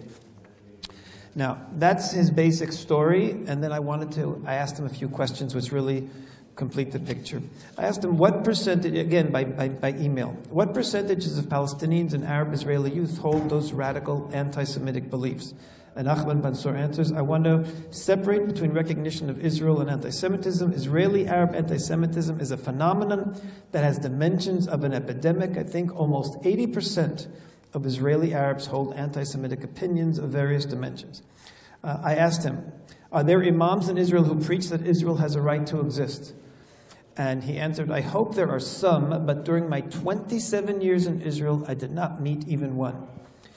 I said, what percentage of youth and adults accept Israel's right to exist? He said, maybe 50-50, but even those who recognize Israel still have anti-Semitic opinions. Question, are there any imams in Israel who preach that hadith, the hadith that I showed earlier, that the resurrection won't come until Muslims fight the Jews? I asked him, are there any imams in Israel who preach that hadith is not authentic or doesn't apply anymore?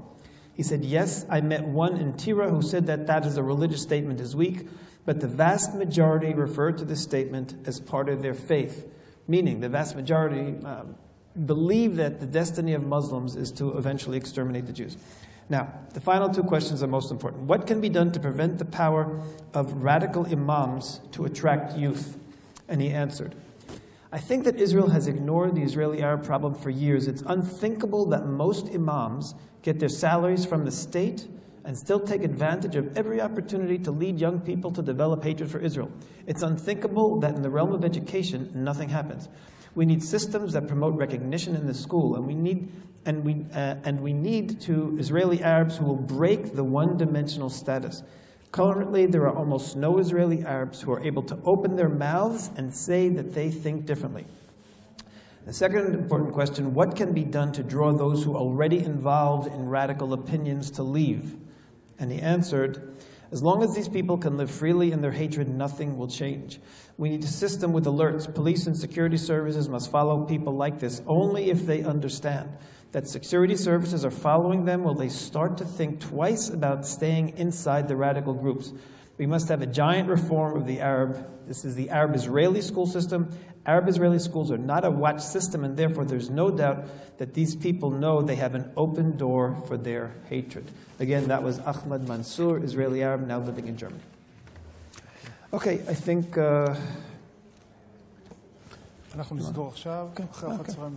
Okay, and we will end now. Okay. You want to answer now, actually, before closing? Maybe you want to answer now? Okay. The question? What was the question again? The question was really how can we counter that, not on a slogan level, but very practical. I remember. Okay. Sorry about that. I had to come back. I think that there is two ways to combat that. There is two levels, on the government level and on the people level. I don't believe that it's impossible. I don't believe that there is no way out of it. I don't believe that there is knowing to help oh, sorry. Too much wires, guys. Too much wires. Seriously? Too much wires. So I believe that there is two ways to combat that on the people level and on the government level. How we can support the what's called the moderate Muslims. How we can encourage them. How we can make their voice louder than the extremists. Number one, you have to know that it depends on their will. You cannot force somebody to do something that they don't want to do it. So it's really depends on their will. But on the government level, you need to admit that historically, we let them down. The moderate Muslims around the world, on the government level, we let them down. In Iran, a few years ago, there was the Green Revolution, where the moderate young people went outside against the Khomeini, against the regime, and the whole world sat down, didn't do anything about it. It's the opposite. They allow their army, their special units, to kill the people in the streets of Iran, and we didn't do anything about it. And instead of supporting them, instead of going and make sure that these people, they succeed, we left them behind. We said, this is not our problem. No, it is your problem. Because if this regime, if this young people took over, you would not be sitting down today worrying about nuclear war with Iran, isn't it? Our world is connected. It's all connected. The another thing, when this Arab Spring happened, when the Arab uprising happened, it was the moderate Muslim, young moderate Muslims that took over through the social media, the Facebook and tweet and so on and so forth. The what, sorry? The lunch is now? Okay. Well, the lunch is now, and this is also can be a solution to our problem. But on the government level, we let them down. And we have to speak with our government to support these people on the ground. And instead of giving all the aid and the finance to the Muslim Brotherhood, that what we see happening right now through the American aid and the Canadian aid and the Western aid, part of this can go for proper education, for schooling, for educating these young people and supporting them in every way possible. And I think that we was not able to communicate with them and we failed them. That's what I believe. That's very quickly because obviously we are leaving. Okay, thank you. Okay, thank you very much for both of you for your very, very important talks, and congratulations to you also on your great personal journeys. I think you're both unique individuals. We'll take a break now, and then we'll come back for the last session where we'll try to incorporate all of this into some kind of practical, concrete steps that can be taken to fight these phenomena. Thank you.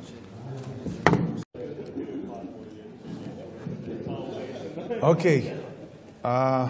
Good afternoon, everybody. It's may you close the door, please? It's a challenge to conduct a fruitful session after lunch, but I'm sure we'll be able to conduct that. This is the last, the third and the last session of the workshop that we are running, trying to understand, to analyze, and find recommendations in countering Islamic anti-Semitism. We had two first sessions.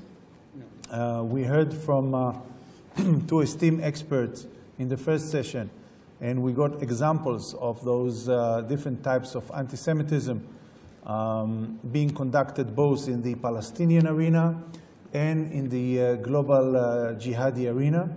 And then we had the opportunity to listen to two experts which have witnessed this process on a personal basis in different surroundings, different perspective, but the common denominator was quite clear.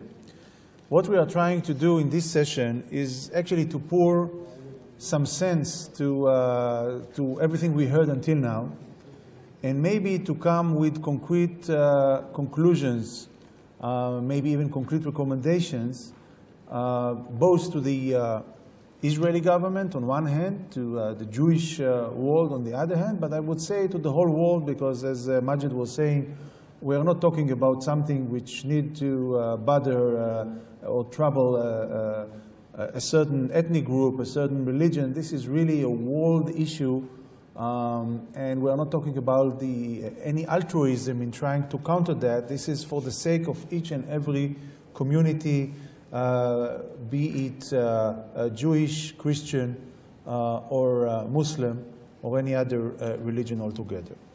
I've constructed a few questions that I posed to myself, I posed to you. Maybe it could shed a light on some of those issues that we want to discuss, but I will summarize that as well. First of all, as for the content itself, based on what we heard, can we suggest a classification of the messages, the insightful messages, the differences between classical anti-Semitism, Islamic and operational anti-Semitism? Can we put the messages on a scale of severity? Can we identify different communication channels? Can we point out special characteristics of Islamic anti-Semitism? What are the differences and similarities between Islamic anti-Semitism and classic anti-Semitism? And from here, from describing the phenomenon, talking about how to counter the phenomenon, how can we differ between Islamic anti-Semitism and legitimate criticism on Israel? I think we had some guidelines in the former discussion, which were very productive in my view.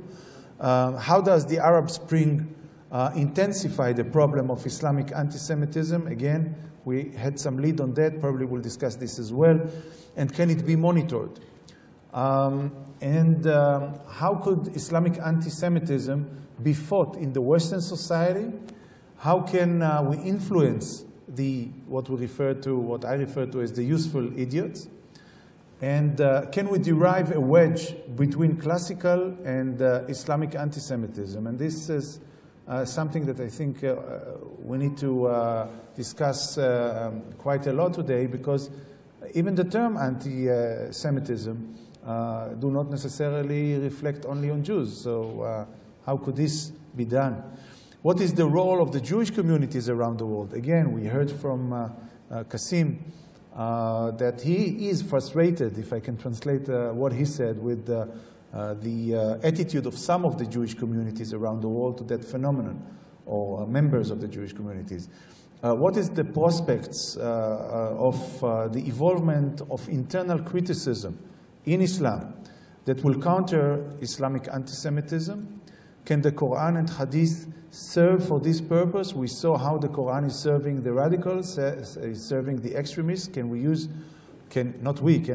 moderate Muslims use the same Quran and Hadith in order to give an alternative perception? Can joint Islamic and Jewish religion pundits meeting, interface meeting, contribute to these goals? Those are some of the questions that I would pose. And now what I would like to do, with your permission, is actually to open the floor to you. It could be either that you would like to share with you your thoughts, but please focus on, as much as possible, on concrete conclusions, concrete recommendations, because actually this is the session that we would like to summarize and then to present it at the plenary session tomorrow. So lesson learned from what you heard, from what you know, recommendations to how to counter that, that's the time to share with us. We will go by some kind of order. Anyone who's interested, just raise their hand. We'll hand you the microphone, and you would pose that. Please limit yourself to the shortest time as possible, because I believe many people would want to refer to that. You can pose a question to all the people that presented. All of them are sitting here, so it's also possible to do that. And Rafi, if it's okay with you, since you were very involved in this type of research and activity, maybe you would open with some of... This kind of terrorism I was involved. Terrorism, it's my field. I leave you just the other part of it. So maybe you will open the discussion, Rafi, okay? Well, of course, there are many things one can talk about. The issue is very vast. But I would like to perhaps to address myself specifically to the question of the differentiation within Islam between Islamic anti-Semitism and what you call classic anti-Semitism. That's the first question. And the second one, the impact of the current Islamic spring. I call it Islamic spring. I'll explain why. And the anti-Semitism. Open with a few words about yourself, because for me and for many others, you're very known, but others might not know. Well, those who don't know don't miss anything, believe me. Well, my name is Rafi Israeli from Hebrew University. What else can I say? So I'll come back to those two issues, and let me say perhaps a few words on each. The first issue is the differentiation that is usually made between classic anti-Semitism and Islamic anti-Semitism. And I have some news for you. What is considered Islamic anti-Semitism today, to my mind, to my understanding, as a matter of fact, has come to assimilate into it also classic European anti-Semitism. If you ask Muslim leaders, clerics or politicians, whatever, who are anti-Semitic, who use anti-Semitic language, they themselves sometimes don't even know what is Islamic and what is European into that. I'll give you examples. The protocols of the elders of Zion today are used so profusely by all Muslim anti-Semitic Semitism about the world that many of them don't even know the Christian or Russian origin of the protocols, because it has become such a part of the anti-Semitic discourse within all Islamic societies, from Indonesia to Morocco, that they won't know the difference today. Or another theme that is repeated, for example, the Jewish conspiracy. So we know what's the origin of Jewish conspiracy, but when you read Islamic anti-Semitism or Islamic anti-Semitic writings today, they are again full of references to the Jewish conspiracy, and again, without saying that the origin was Christian. And therefore, I think, when you speak about Islamic anti-Semitism, you may differentiate between three layers of it, and it's all Islamic anti-Semitism. The first layer is the Islamic layer, because there is an Islamic anti-Semitism, contrary to some these political correct people who don't find any Islamic anti-Semitism. Say, oh, Muslims have never been anti-Semitic. This is, of course, nonsense. Because, for example, every Friday at 10 o'clock, I listen to the sermons in the mosques in all the countries surrounding Israel, where the imams or the khatib, the preacher, gives the sermon. And almost invariably, there is a repetition of quotations from the Quran. That's purely Islamic. For example, that famous, or rather infamous, quotation about the Jews as descendants of pigs and monkeys and so on, which has no other purpose than poking the Jew in the eye, because they know how porks are prohibited in Judaism, as in Islam, of course, and so on. So that is Islamic. If you quote from the Quran, you don't refer to anything else. Or when you speak, the preacher, again, repeats in every mosque throughout the Islamic world the problems of the Jews in Medina with the Prophet.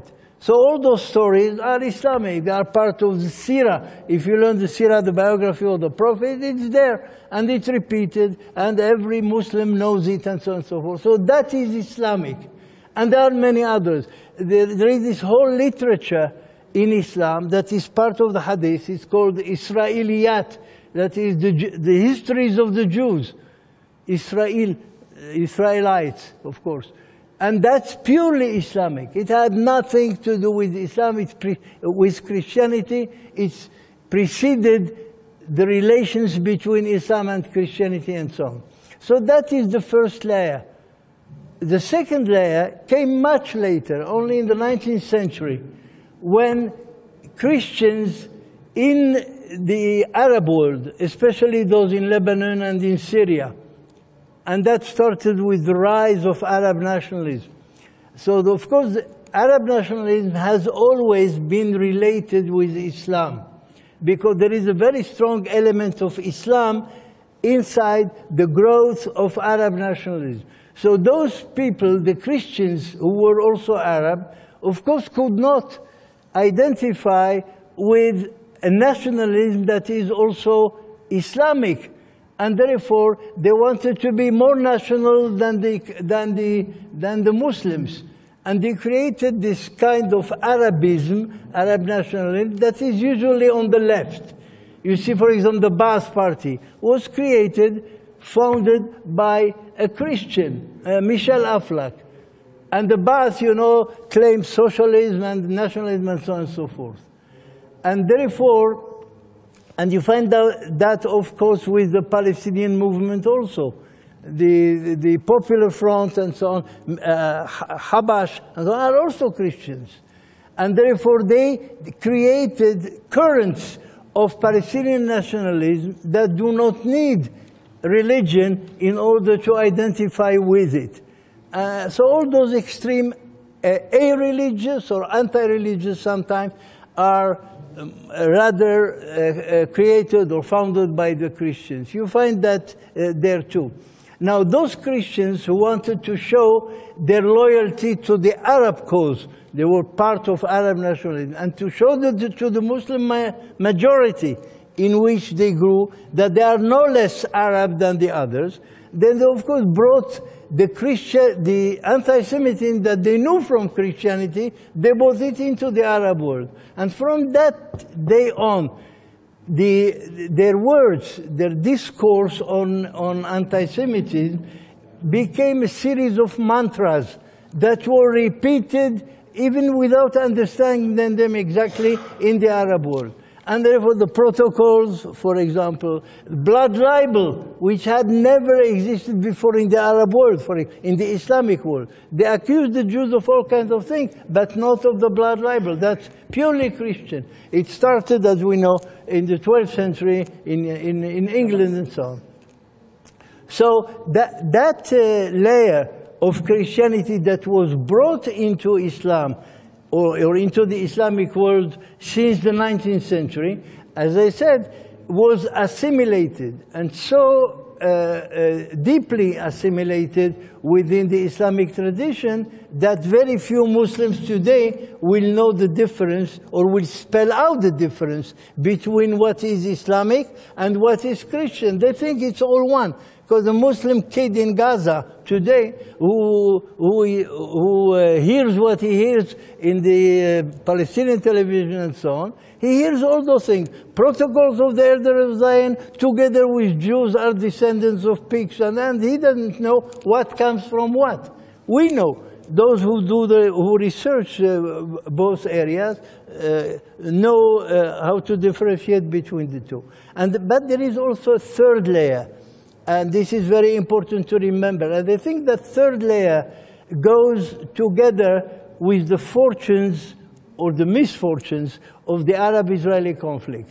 When the conflict is up, escalates, then you hear, of course, a profusion of anti-Semitic pronouncements of all sorts.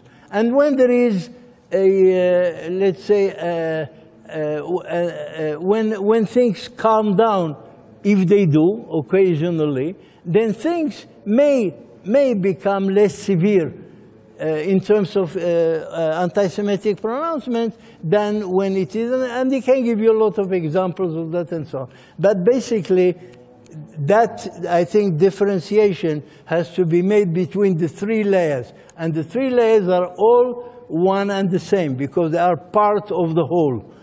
Okay, so this is the first. Do I still have time to say something about 2 minutes? What was it about that I was to say? About the spring, the Islamic, yeah, the Islamic spring, yeah. So I'd say 2 minutes, whatever. Okay. My first contention is that there is no Arab Spring. What is Arab Spring? Because in that compound, 2 words, Arab Spring, it's neither Arab nor Spring, as you can realize. Because if there is a turmoil, but the turmoil is not Arab, the turmoil is Islamic. If you look at the map, that big phenomenon has started from Afghanistan, and it goes via Iran and Iraq and the Middle East, and goes into the heart of Africa, Somalia and Mali these days. In other words, it is an Islamic phenomenon. So if you speak about any spring, you have to speak about an Islamic phenomenon, because the characteristics are Islamic, not Arab. So you have to bear that in mind. Now, since I believe, I can't go into it now, that I can almost suggest a formula which says more Islam, more anti-Semitism, because there are elements that are part and parcel of Islam, and here I don't make the distinction Islamism and Islam. I don't know what's the difference, because it's almost ridiculous in my mind, because Islamism is not a new religion. Nobody invented a new doctrine. It's exactly the same arkan, the same pillars of the religion. When you speak about jihad, those who are not Islamists, so-called, believe in the same jihad as those who are so-called Islamists. There are moderate Muslims, but there is no moderate Islam. Islam is the same. There are people who are moderate, like I am a moderate Jew, because I don't practice anything about Judaism or going to shul or anything, but still I'm a very good Jew. So most Muslims who are moderate do not take Islam as their guide for everyday living, but they take it as a culture and so on. And those you can call moderate Muslims. But those who are, that we call by error, extremist or fanatic Muslim and so on, they don't have a different Islam. They simply practice or operationalize, if you like, the same basic rules of Islam. It's all the same. And therefore, when you say that there are Islamic regimes like today under this spring, we all saw that Mubarak, who was whatever he was, now when Morsi takes over, the country becomes more Islamic. It's not that he invented the new Islam, it's the same Islam. He puts it into operation. And the same will probably happen in Libya, and in Tunisia it's already happening, and perhaps in Syria, who is contending the rule of Bashar al-Assad, not some kind of Democrats of the Jeffersonian kind. These are people who also are either Al-Qaeda or some other kind of Islamic fundamentalists or radicals of one kind or another. And therefore, if you are more Muslim, and we saw that already in Morsi, the president of Egypt, he was caught on television as quoting the same sentence about the pigs, descendants of pigs, and so on and so forth. I want one word from you. One word, yes. I said more than one word. I want another word. Another word. What's the way out?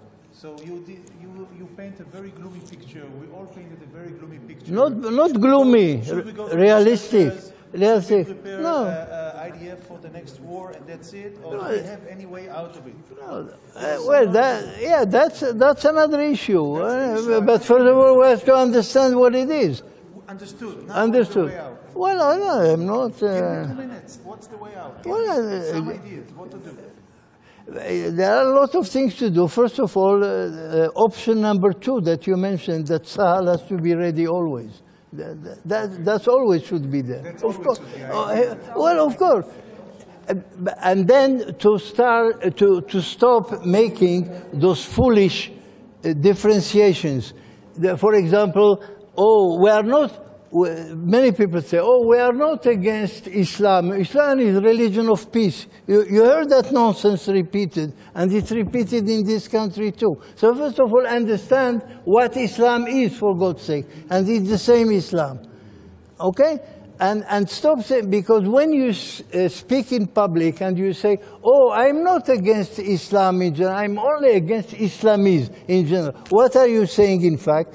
You are saying that you accept the rules of Islam in general, and you simply do not accept the misbehavior or the misconduct of those people that you consider Islamists, right? You know the people, I don't want to spell the names here, who have already decided that there are 15% of the Islamists in the world, and the rest of 85% are Muslims, and the Muslims are fine, just the 15%. So first of all, remember that 15% is already 200 million, and that's also not a few people. So even if we have only 15%, it's already too bad.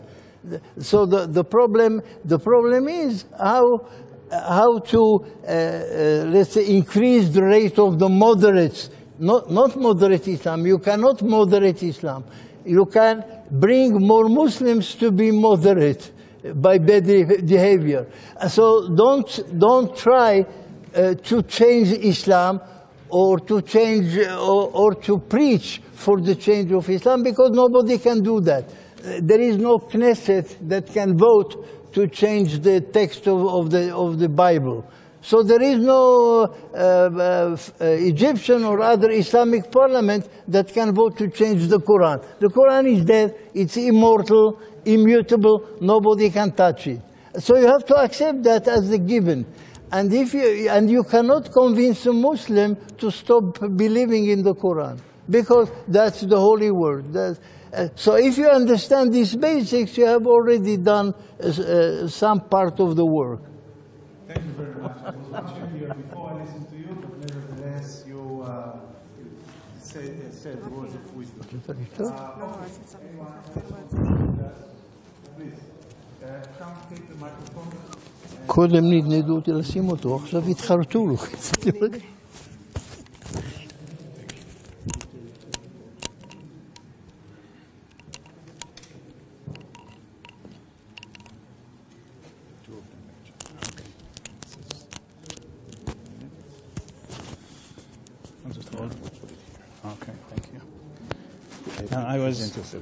Okay, my name is Tzvi Wolf, and I'm active in Palestinian Media Watch.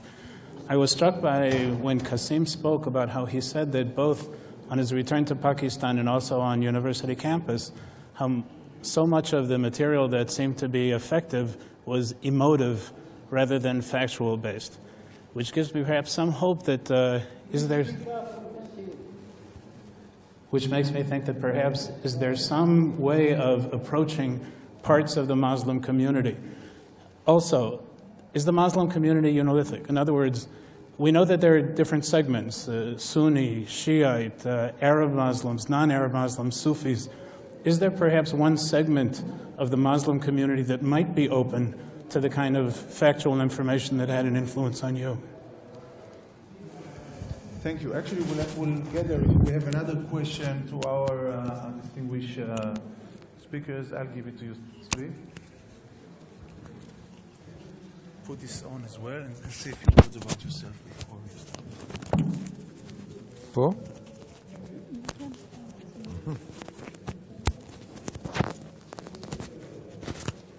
Very complicated. You can hear me?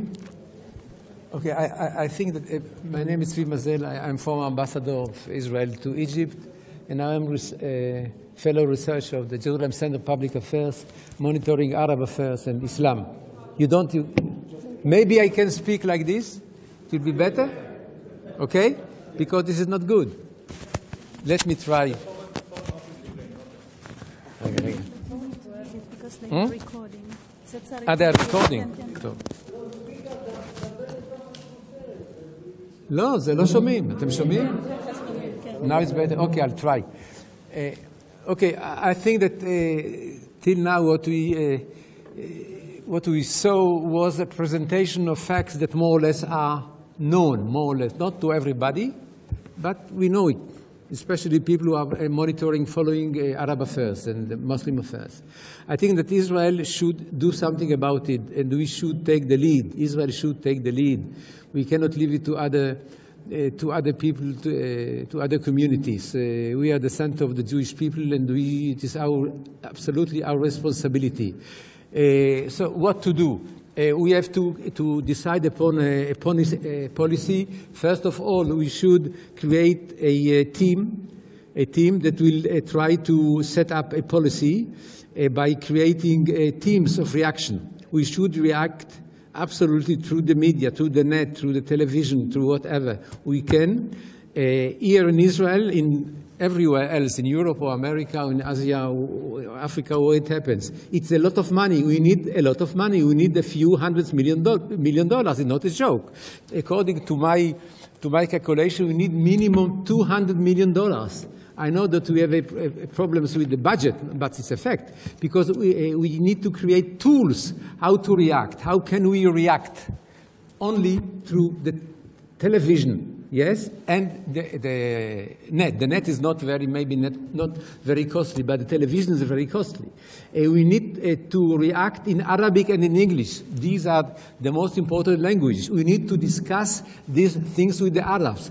It is right that what we saw here, the basis is written in Quran. This is true, but still in the Quran there are many other things, and not all Muslims are completely radical. We can speak to them. We can put some doubt into their own thinking, but it can be done only through TV and the internet, speaking to them and putting them into the corner. It can be done. We find that people who monitor Islam have all the answers. We can discuss with them. But we need the money, we need policy, we need people to think about it. We need to do it all the heads of community everywhere, and they are here more or less. So we need to create in every country a team to react. We need that team. We need it to put pressure on the government, on the French government, the Belgian government, any government. So there is a lot to be done, but it's a question of money. You know, to set up a TV in Arabic and to broadcast 24 hours, it's about $50 million. But we need to discuss these things with the Muslims in Arabic. And we have all the experts to do it. I tell you one example, okay? Because we can speak about it all the night. Let us say that we have such a TV network, and we decide upon a program about Islam, and we are going to speak for 2 hours on TV in Arabic about Jerusalem in the Quran, the Jewish people in the Quran, okay? Honesty in the Quran, or whatever. I mean, in Arabic, there will be a lot of Muslims, Arabic speaking, will listen to it. We can do it also in English. So possibilities are vast. We can do a lot of things, but so far, the government of Israel, and I was part of it till recently, now I'm retiree, I retired. We can do a lot, but we don't. We don't because people are reticent, and they are afraid because they don't understand. Most of the people don't understand Islam. They really don't know what's going on in Islam, and they are a little bit afraid to tackle it. But I think that the government should do it because it's a question of existence for us. Here we have Mr. Bauer, Professor Bauer. He's our great specialist about genocide, about the Shoah. Genocide and the Shoah starts with words, with incitement. And the incitement in Islam has been going on, you can say, since the beginning, 1400 years ago. But the real thing started with the Muslim brothers in the 30s, when they decided to take what we call Muslim hatred against the Jews, they changed it into proactive anti-Semitism by inciting against the Jews, especially in Egypt in the 30s. They contacted the Jewish community in Cairo. They were agents sent by Hitler as from 1936, 37, and they took contact with the Muslim brothers, and they together started a campaign of incitement against Israel. And this is how the first pogrom in the Arab world started in Egypt in the 30s. So we have to fight. I mean, there is something that exists. It's dangerous. It has been going a long time. You need to fight it, and only Israel can take the lead. Thank you very much. Okay.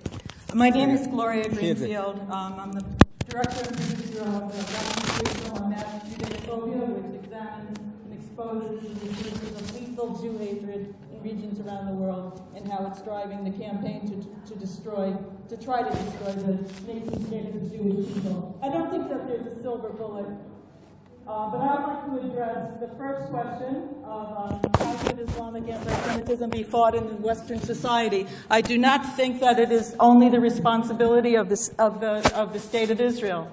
If the State of Israel, there's no silver bullet. I think that Israel absolutely needs to be involved in that, but I think that Western society needs to be involved in that, and I think that we make a mistake when we say, how should Islamic anti-Semitism be fought in the Western society? It's how should lethal hatred be fought in the Western society, and Islamic lethal Jew hatred should not be fought any differently than we would fight any other hatred, which is we make no excuses. There should be no excuses for that hatred, and there should be no rationalizations for it. It is hatred, and it should be treated as unacceptable behavior in the civilized world. And I think that one of the things that needs to be done by all good and decent people is to come together. So Jews are not the only victims of this hatred.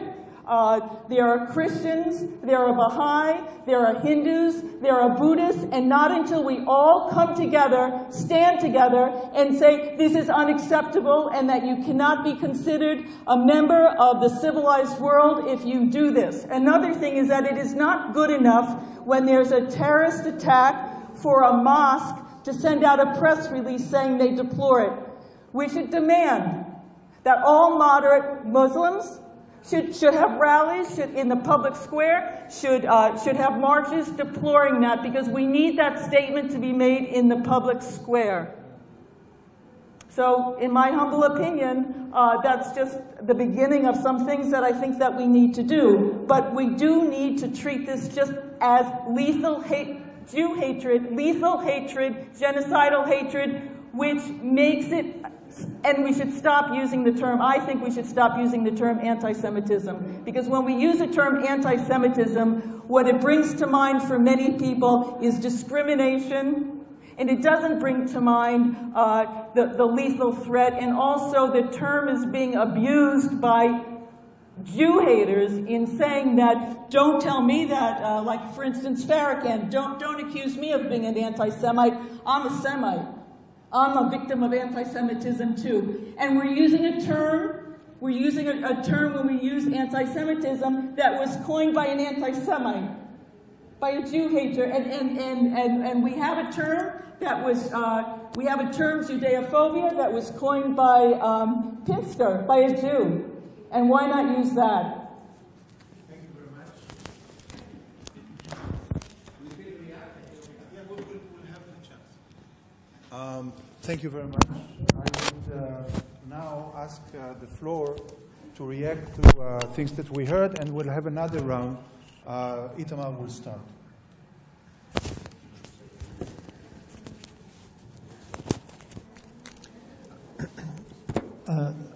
Based on things that a lot of the panel and also what Gloria was saying now, no excuses, no rationalizations. One of the things that Kasim was talking about before, he was talking about how the British community, even the British Jewish leaders are defending or excusing. Or I think the great challenge we have today is that there are so so many negative statements and negative actions that are always being camouflaged by some excuse. They're always being packaged for the media with some explanation. There's an ideology of hate that we've heard described here by the two people who lived that ideology of hate, but the leaders and the terror groups and everyone who's promoting this is always packaging it. In other words, the question is, are we dealing with grievances or are we dealing with ideology? It's clear from what they said we're dealing with ideology. Every time there's a terrorist attack, we always hear, or hate speech, it's because of, if it's related to Israel, it's because of Israel's occupation. It's because of Israeli soldiers. It's because of a checkpoint. It's because of... After what happened in Boston, if everybody remembers President Obama's speech right after it, says, we will get, I can't remember the exact words, we'll get to the bottom of this, we'll find out, and we must find out why they did this. He kept saying why they did this. What was the reason? What was the trigger? What's going on? In other words, people are trying to figure out, and they say, oh, well, there's a rational reason. We know why they did it. They were angry because their cousin was beaten up by something. They're looking for that grievance. The media of the world today, there have been riots. As is happening in Sweden now, there were riots in countries, in France and other countries. They don't mention the Islamic identity of the people. They mention grievances. The world is facing an ideology around the world that's causing trouble, and everybody's looking for individual grievances as if there are 50 different reasons, in each country a different reason, instead of understanding that there's one dangerous ideology. So I think the first thing that we have to do is educate to the ideology. How is this done, and how can this be successfully done? I think it was Kasim who meant something about shame them. I think exposing and shaming, exposing the reality, exposing the truth. I say we at Palestinian Media Watch and Nan-Jacques Zilberdick sitting here, both of us have been in parliaments around the world, where we presented this material to people who were previously anti-Israel, the material that you saw before. And when they see that there is an ideology behind this, when they see that the hatred that Palestinians have for Israel is not because they woke up and they saw a soldier, but because they were brought up hearing about how they have to hate the Jews, then they are willing, not only willing, they're actually anxious and happy to have been exposed to the truth. The problem is we're not exposing enough of this hatred. We're giving too much countenance. The media always says, why did they do this terrorist attack? What was they're looking in the wrong direction. We have to get the world to see the global ideology. This material has to be exposed as much as possible. And when people understand it, then we get to the second stage of shaming those people who are expressing this ideology. Shaming those moderates who might have joined the extremists because they were on this role of being part of this great, powerful nation, and then if they're embarrassed enough, they'll say, wait a second, I don't want to be a part of this. So I think, again, just to summarize the two things, the categories. One, we have to make the world understand there's an ideology that we're fighting. It's not just 50 different grievances or 200 different grievances for every time this happens, that there is one general ideology. And second is we have to expose that ideology with all these videos that you've seen that were presented with all this information from people like the speakers that you've had here today. Majid, please. Both of them. No, thank you. I thank you all for our discussion. It's a wonderful discussion. I miss the Middle East. I miss the Israeli discussions. Seriously, the shouting and the yelling. And we, both of you on the same page, but yelling at each other. That's awesome. That's beautiful, by the way. But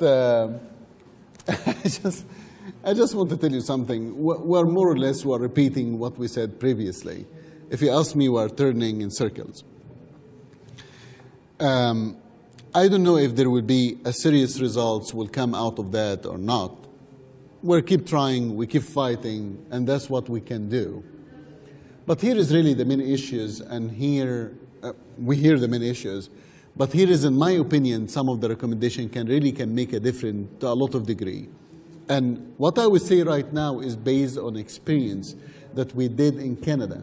Now, how many of you aware of the Canadian government, aware of Stephen Harper and the Conservative Party, that now they are the biggest supporters to Israel in the Western world? Why? Because we have an influence on them. We succeed to build bridges with their government. We succeed to educate the public. 4 years ago, Jason was with me. Jason Kenney, the Minister of Immigration, was here with me in a conference, and it was also about anti-Semitism. something that we did not just educate them and give them this information or these pictures to shock them. No, we also take them with us to the trips. We show them the truth and the ground and the reality. We did the same thing in Pakistan and Iraq. Our organization was the first organization visits Iraq and bring member of Canadian Parliament and senators with them. And it was completely, they didn't know that this is happening around the world. So there is responsibility that will fail on the state. As the ambassador said, there is things that Israel have to do, and there are things, as my sister said, we have to do. Is both of them right? It's not he is right and she is wrong, or she is wrong and he's right. This is not it. It's both of them have to work together, on the community level and on the government level. Now, allow me to point, first of all, the problems here, even in Israel, with the foreign affairs. I've been dealing with Israeli foreign affairs, as I cannot remember, for years. The Israeli foreign affairs, with my all due respect, is one of the most politically correct organizations I met in my life. I'm sorry, did I step on anybody's toe? I'm sorry. Because this have to be through conversation, or this is just waste of our both times. The microphone will stop functioning. Okay, thank you. If something starts ticking, I'm leaving. I'm just saying. But the reality and the truth, what we're seeing right now, even when we're speaking, for example, about the friends of this extremist, like China, for example. China is one of the biggest supporters of Iran. If Iran succeeded in their nuclear weapon today, it's because of China. I hope that we all agree on that. China is one of the biggest supporters of Iran today, and the extremists. We saw how they supported the Sudanese during Darfur massacre and genocide. But nobody wants to speak about China. Nobody wants to touch China. Everybody's scared about China, knowing that China is the most people that killing their own people on the ground, from the Falun Gongs to the Uyghurs to the Christians, to the Tibetans, and so on and so forth. But nobody wants to speak about China. I was planning to show a documentary movie here in Israel. It's called Freedom Fighter. And it's touching on the situation in Egypt, touching on the situation in China. I will not say from who, God bless them all. I received a message from the Israeli Foreign Affairs, if you want to show it here and you want our support, you have to take out the part about China and Egypt. If you want our support. If you don't want our support, you do whatever you want. It's a free country. But if you want our support and you want us to help you, you have to take these parts out. That was told straightforward in my face. And I said, you know what? I don't want to show the movie completely in Israel, to put all together. I withdraw the whole project. This is nonsense. It's not worth it. So the truth and the reality that even the politically correctness within our government have to be fixed. And I don't know what they are trying to do. What they are trying to do, they are not trying to stir trouble with the Muslim world. They don't want to upset Egypt because Mohammed Morsi now is the president. They want to maintain peace. What they don't understand, you are giving a patient of cancer, you are giving him Advil, aspirin. Yes, he will not feel the pain for a day or two, but in the end it will happen. Do you understand what I'm saying? When you have somebody with cancer, you don't give him aspirin. You have to give him a true treatment. So what the Israeli Foreign Affairs is doing right now, they are giving a treatment, aspirin. Or just let's keep it quiet. That's good. Maybe the problem will go away. The problems will not go away until we confront it. I promise you that. What is the meaning of confronting the Morsi? I'm the director of Egypt Department. Yes. For example. Can you tell me what to declare war in Egypt because of... I didn't say that. I didn't say that. But Mohammed Morsi, for example, you saw many attacks happen in the Egyptian-Israeli border recently. That's correct? Is it increased? Attacks, but I believe Morsi doesn't want this attack to take place. Are you sure? He is in love with Israel because of his interest that these attacks will not take place. It's against his own interest. I'm sorry. The image of Egypt. I will disagree with you. I would tell you why.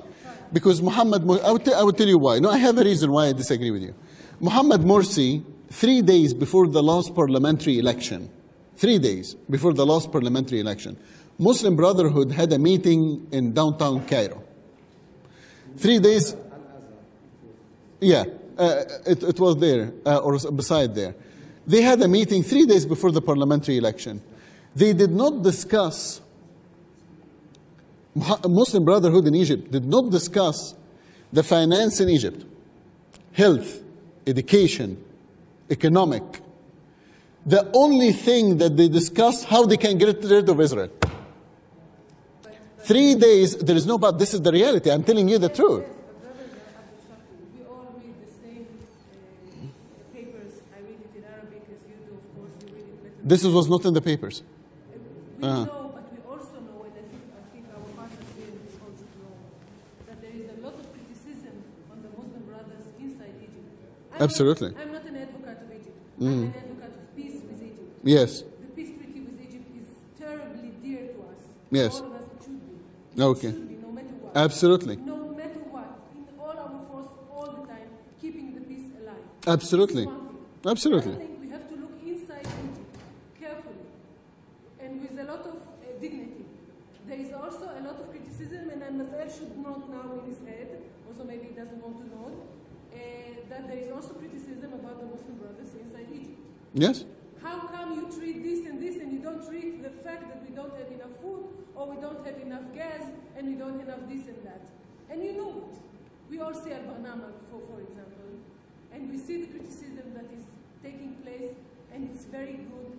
I, like everybody, will criticize it, first of all, himself, as I do criticize Israel. This is what we should do if we love our countries. So it is there as well. Yes, there is an ideology. Nobody can deny it. There is an ideology. And it was always easier for Egyptians, for different Egyptian regimes, whether it was Nasser, Sadat less, but Mubarak as well, to put in front of the Egyptian people the enemy. Who was the enemy? Israel. But now we have to admit that there is awakening also in Egypt. They don't want to be treated as children and to be fed with these things anymore. The awakening, dear, was hijacked. I don't know if the people here know, but if you read the papers, the Egyptian papers, Yes, you dear. can see. Okay. I need to tell you something. The awakening that you are talking about was hijacked by the Muslim extremists. I'm Egyptian. I know the situation. I have my teams on the ground. And I promise you, the awakening that you are talking about has been hijacked by the extremists. It was started by moderate Muslims. It was started by young people, well-educated people, that they use the social media for the first time for the good. Absolutely 100%. But can I tell you the scenario? Maybe the Foreign Affairs doesn't know it yet, or maybe you guys know it, but you choose to bury your head in the sand. Let me tell you the scenario that Muslim Brotherhood is preparing right now. And they already, by the way, discussed it in public. Right now, Muslim Brotherhood in Egypt is saying that the peace agreement that they had with Israel was signed by the old regime. We do not want to respect anything signed by the old regime. We want to reform. Listen to the word that they are using. We want to reform the peace agreement that we had with Israel because it was signed by dictatorship regime. It was not signed by our democratic system. The one that was elected by the people. Only God knows which people was elected. But anyway, so what's happening right now, and this is the truth, honest to God, on the ground. Muslim Brotherhood will try to find a way to get out of this peace agreement, not straightforward, or they will embarrass itself and will put themselves in front of the international society as they don't want peace. But they will come to Israel and they will say, we want to reform the peace agreement. And they will put conditions that Israel will not agree on it. And then they will say, you see, I want peace, but you don't want peace. That's why the peace agreement is broken. The fact that Ahmed Mansour just sent the head of Hamas, allow him to go across to the Gaza area from Egyptian border and open the Palestinian border, that tells you something, isn't it? Isn't this disturb you to some degree? It disturbs me the fact that there are tunnels and there is a lot of work being done between Gaza and Sinai. But as far as I know, Egypt, official Egypt, is not changing its policy in the Rafah checkpoint because they want to make sure that Gaza is not going to be part of Egypt. Mm. This is their interest. Gaza is under the sponsorship of Egypt, but is not going to be part of it. So they're very, very careful. And I also know, and I believe You don't believe that the Egyptian government is supporting Hamas with weapons right now? No. You don't believe that? Even during Mubarak, they used to have tunnels. Tunnels after tunnels. No. Sorry. No. Even during Mubarak, which is more moderate leader, they used to have tunnels smuggling weapons. And everybody said, well, Mubarak didn't know about it. You really don't think that Mubarak knew what's happening in their country? Just hold on a second, please, if you don't mind. I promise you, Muslim Brotherhood sending weapons to Hamas right now as me and you talking right now. I promise you that, dear. I promise you. That's the reality on the ground. Just a moment. Yeah, go ahead. Although I'm fascinated with the discussion, I have Yes. to admit, but it's a little bit away from... Off record, okay. So the first issue is our government, starting by the Israeli government that have to face all of these realities. As the ambassador said, Israel should be the lead, try to do something about it, but also from our communities and also the international society, such as the Canadian government, the American government. We had an influence on the Canadian government that look at them right now supporting Israel. Now, the same thing we have to do in the United States, the same thing that we have to do in Europe. Now, in Europe or in Canada or United States, you need to understand that the Muslim community have a lot of influence, financial influence. By the way, they have way more money than the Jews, FYI. Jewish people do not have as much as money as the Muslim community in the West. I promise you that. I don't know if anybody even think about it or not. This is number one. Number two, they are bigger numbers. So when we come to vote, the Muslim vote is way higher than the Jewish vote. And Jewish people in the United States will vote Democrats. I have no idea why. Democrats are the one that will be standing against Israel, by the way. They will not vote Republican. Jewish community in Canada will vote Liberal, which is the one that's standing against Israel. They wouldn't vote Conservatives. I don't know why. This is something that you guys have to teach me on it, because I have no understanding of it. But our community, we have to start by ourselves. We cannot give what we don't have. Moving from our communities to unity with other communities. So you are sitting down right now on the same table with a Christian Egyptian guy. The situation with Israel, the situation with the Jewish people do not mean... We have our own persecution. We've been massacred like dogs in our streets. Not just in Egypt. I'm not talking to Egypt. I went to Pakistan, Afghanistan, Iraq. I went everywhere. A month and a half from now, I will be in Syria and Damascus. That was sorry? If it will be there, but in the hand of who? That's a question. But the truth and the reality that we are facing our persecution. But you will see me in a conference like that about anti-Semitism. You will see me in a conference dealing with the persecution of the Falun Gong or the Baha'is or the Ahmadiyyas in Pakistan or wherever they are, or the Uyghurs in China. Now, here is my question to every and each one of you. What did you do about the persecution of the Christians in the Middle East? Of the Christians in the Middle East. What did you do? I am here with you right now, and this anti-Semitism conference. And other minorities. That will be my next question. What did we do about the persecution of the Baha'is or the Ahmadiyyas or even the Falun Gong? I know that the Falun Gong have a branch here in Israel, by the way. But what did we do about it? No. We kept focused on our problems. We don't care about other people's problems.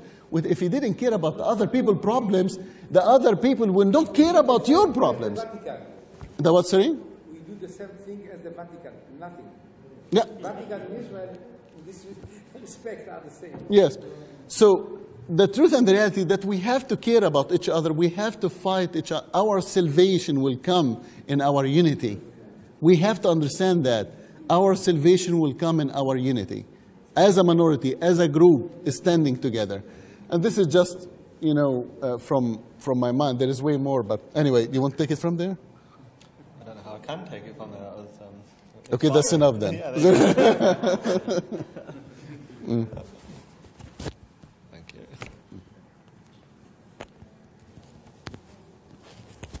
you.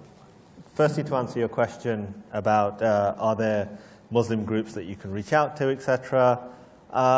There are. There's an organization in America. It's quite interesting. There's I can't remember what they're called off the top of my head, but I've got a note in it in my other bag. And the head of this organization, they're a Sufi Muslim organization, in 1999 spoke in America. He lives in America, and he went, right now in America, 80% of your mosques are run by radicals, and they're training to commit terrorist atrocities on American soil. In 1999, the Muslim community in America shunned him and went, this is shocking, how could you say this? American congressmen said, how can you say this? What happened in 2001?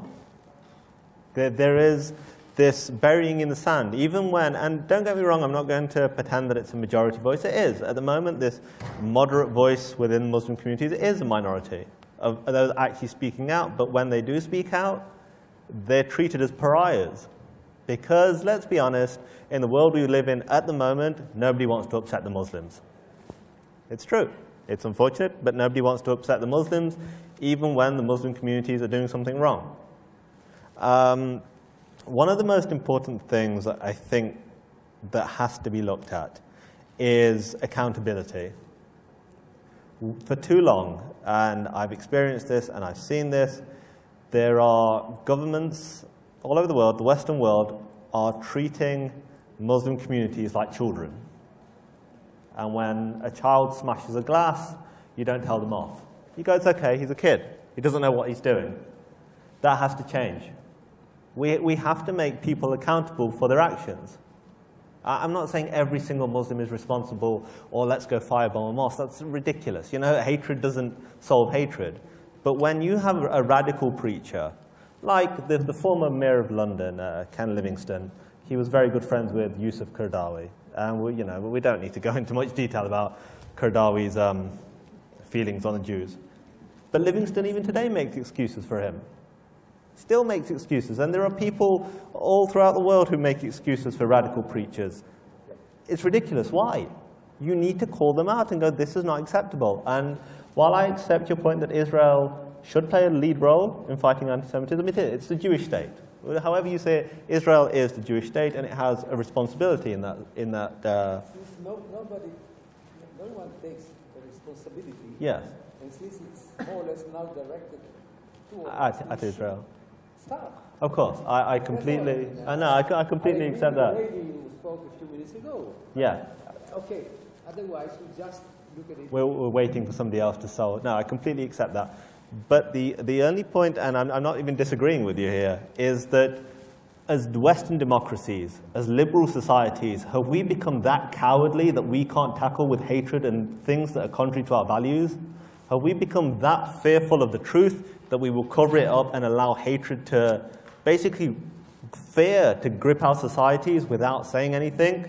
And yes, I agree with you, but it's an embarrassment for Britain, it's an embarrassment for Canada, for America, for the Western democratic world, that we need somebody else to tell us that anti-Semitism, hatred, intolerance is wrong. Surely they're the values that Western democracies are built on. And let's be frank, like you mentioned before about immigration, if people are coming into countries for a better life, if these values are against what you want, or you want to impose Sharia law, then we need to say, you're not welcome. If you want these archaic rules, you want to oppress people, go to Saudi Arabia. But you won't be accepted there because they're more racist than anywhere else. And I've been there. I've experienced racism because I wasn't an Arab. So there has to be a concerted approach across the Western world. We need to make our governments listen.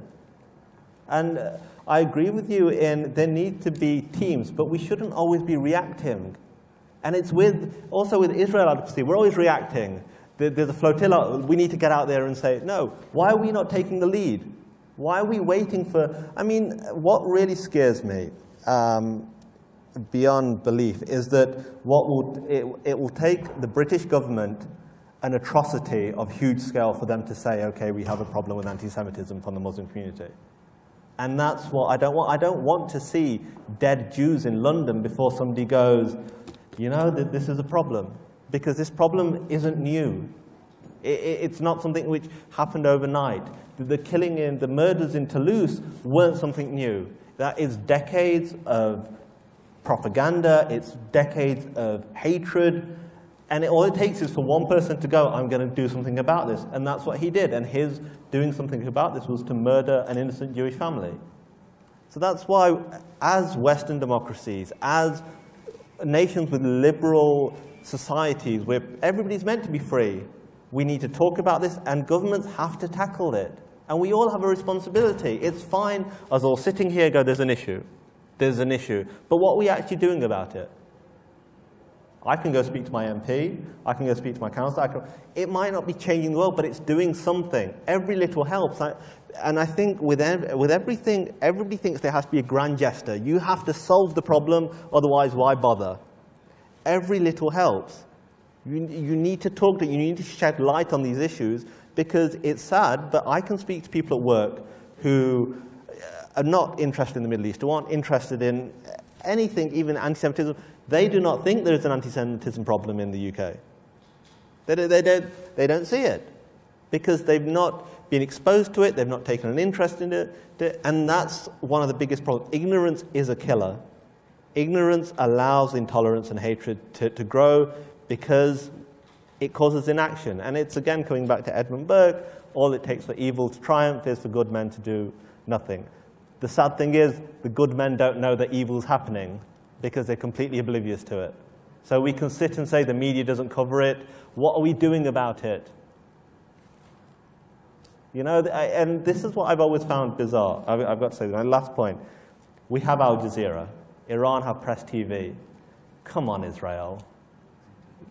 Come on. Really, what are you playing at? And I'll leave it there. I've got some applause, so I'll leave it there. We have Fox News.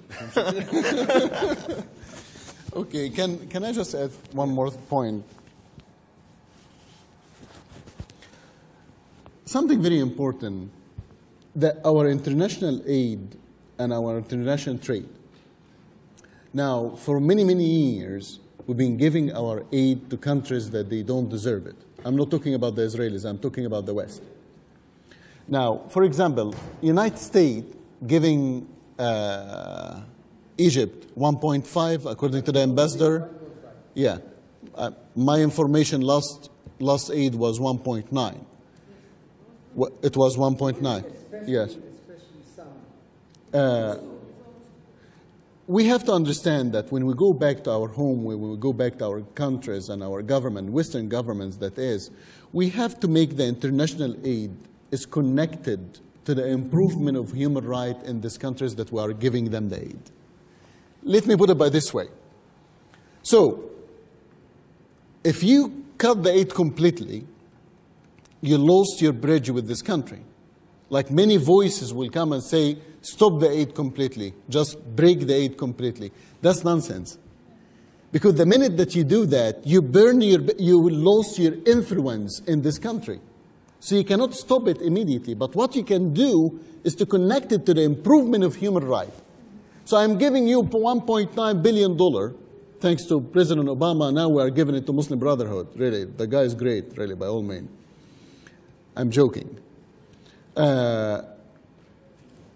I prefer that he can go back to all of these countries that he gave them the aid, like Pakistan, Afghanistan, Egypt, Iraq, and all of this, and say, instead of 1.9, I will actually give you 1.5 until you prove me that you can improve.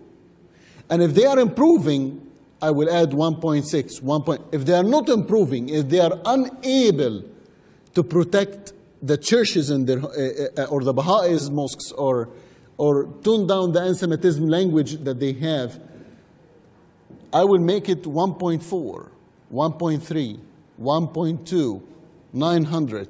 You see what I'm saying? So instead of seems like a stick it seems like encouragement. I will encourage you. You improve, and I will give you more. You will not improve, and I will give you less. This is something that our governments have to do. And we are the voice to make our government do that. In the end of the day, this aid is not the government money. In the end of the day, this aid is the people's money collected from their tax. So this is something very important that we have to address. Why are they standing over there? What's up? Go ahead. I want to sort of summarize actually something that I noticed between the things that Kasim, Majid, and myself all said. Kasim was talking about working on the local level with people and how that makes a difference. When people see the truth, they'll make a difference. Majid was saying he brings MPs and to different countries in the world, they see the truth and it makes a difference. I described that when we at Palestinian Media Watch show MPs around the world the truth, it makes a difference.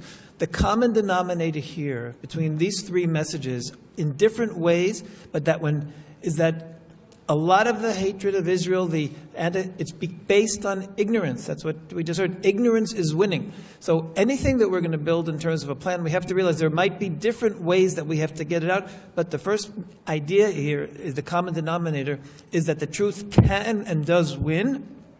That's first of all. And we now have to figure out the way to get the truth out there. But it can win. Now, we've talked here about three different means. And maybe when we do build the actual program, it's going to be building different means on different levels, MPs, etc., maybe the media as well. But the truth can make a difference, and that's the common denominator I heard from all three of us. Thank you, Itamar. Actually, we have enough time for another round, so we'll open the floor again. You, and then you, and then you, and we'll see if we have more time for that. So please present yourself. Stick that microphone to you and speak to this microphone very loud.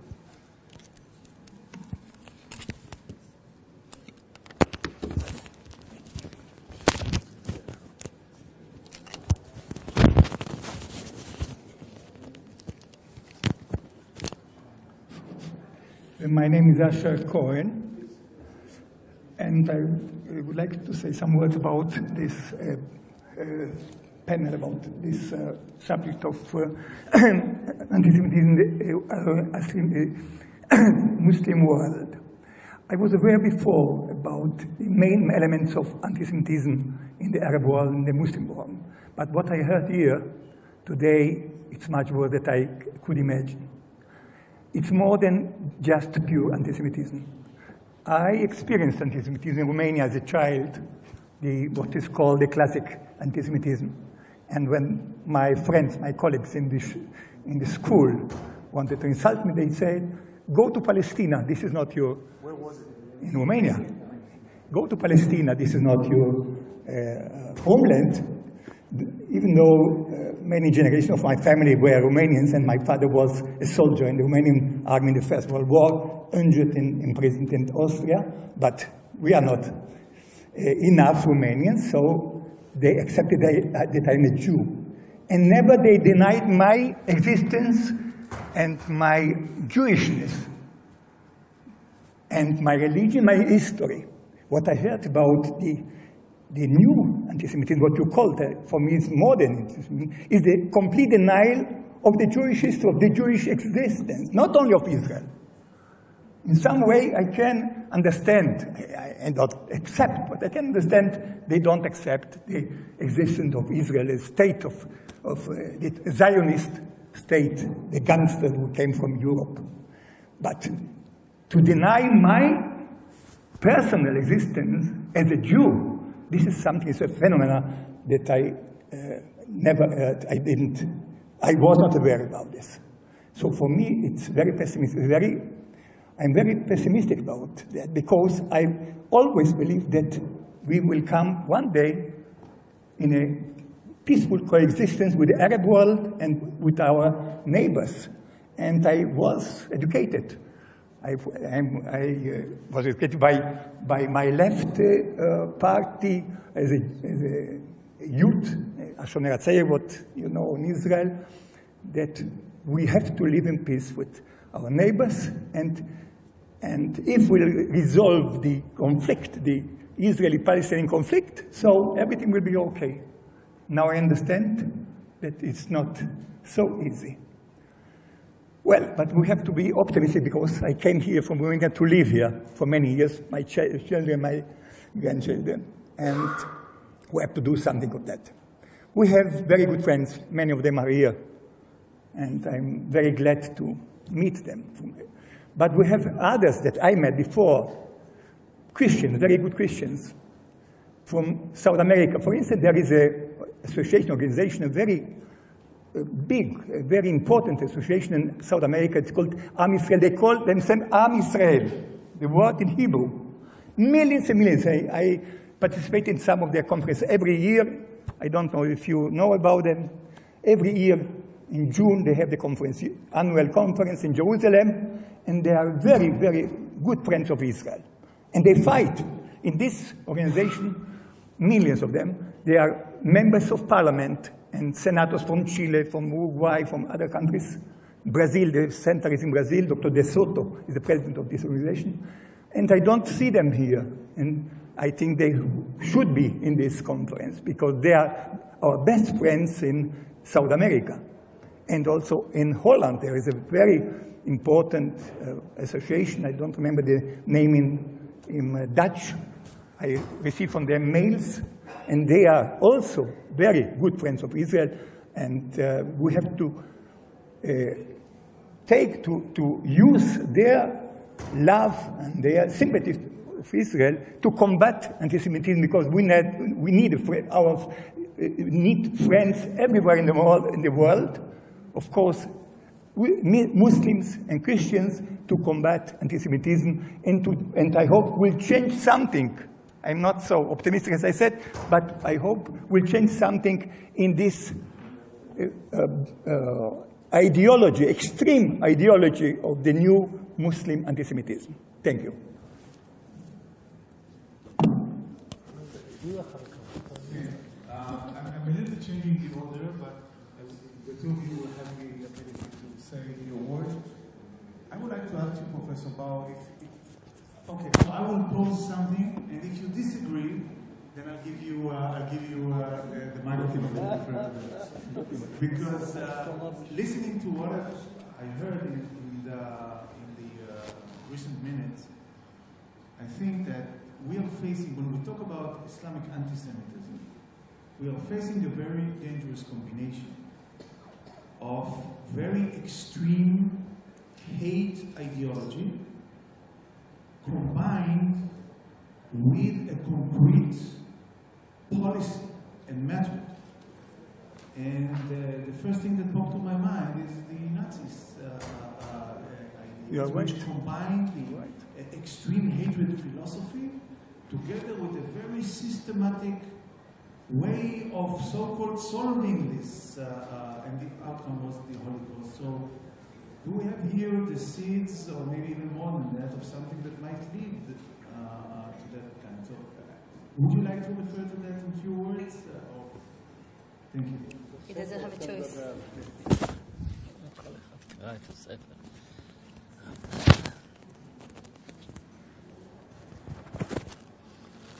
Thank you. I, of course, had no intention to participate in the debate because I'm giving my sermon tomorrow afternoon, and I have half an hour, so I have plenty of time, so to speak. Yes, there are parallels. There are parallels between three major ideologies of the 20th century. Russian Bolshevism, Nazi ideology, and what we call radical Islam. They all arose in the same decade. The Russian Revolution took place in 1917. Hitler's first political statement was in 1919, and Hassan al-Banna founded the Muslim Brotherhood in 1928. They are all the result of the modern transition into advanced capitalism from the end of the 19th and early 20th century, and the result of World War I. and then, of course, the development afterwards. So there are parallels, clear parallels. All three are religions. Marxism-Leninism has clearly all the characteristics of a religion. Nazi ideology certainly has, and of course, radical Islam. All three are directed against nationalities. Under Bolshevism, nationalities, except for the great Russian people, were to be subjected to central rule. The Nazis, of course, I don't have to detail. The Islamic ideology clearly, obviously, and explicitly denies independence of nationalities and nations, has recognized only one ummah, the Muslim ummah. There are some more parallels. Attitude towards women. I mean, in Bolshevism, theoretically, women were equal. Throughout, from 1917 to 1989, there wasn't a single woman in the Politburo, the Communist Politburo, and so on. So there are parallels. There are also very major differences. One of the major differences is that both communism, Soviet communism and Nazism were centralized in a major state, whereas radical Islam is still struggling for a state. It will probably get it, but it's not there yet. Islam is diffused. There are many groups. They are combined by the same type of ideology, but they are separate, they quarrel, and so on and so forth. There are different types. As Rafi said before me, there may not be a difference between Islam, but there are differences between Muslims. It's the same with Christians. According to Christian ideology, religion, anyone who does not believe in it is sentenced to hell for the rest of eternity. The same actually applies to Judaism as well. And the same applies to Islam. Now, that doesn't mean to say that there are not moderate Christians, moderate Muslims, moderate Jews. As, maybe I'll repeat that tomorrow afternoon, as a great American Jewish theologian and feminist, Blue Greenberg, said when she was asked by a Christian friend what to do about the Gospel of John, which is clearly anti-Jewish, she said, do what we did, reinterpret it. You can reinterpret things to mean to say the opposite of what they're actually saying. There is that possibility always, because the human mind is capable of that. Now, that does not answer your question, namely what to do about it. And maybe I should not steal my own thunder, so I'll leave that for tomorrow. Thank you so much. Thank you so much.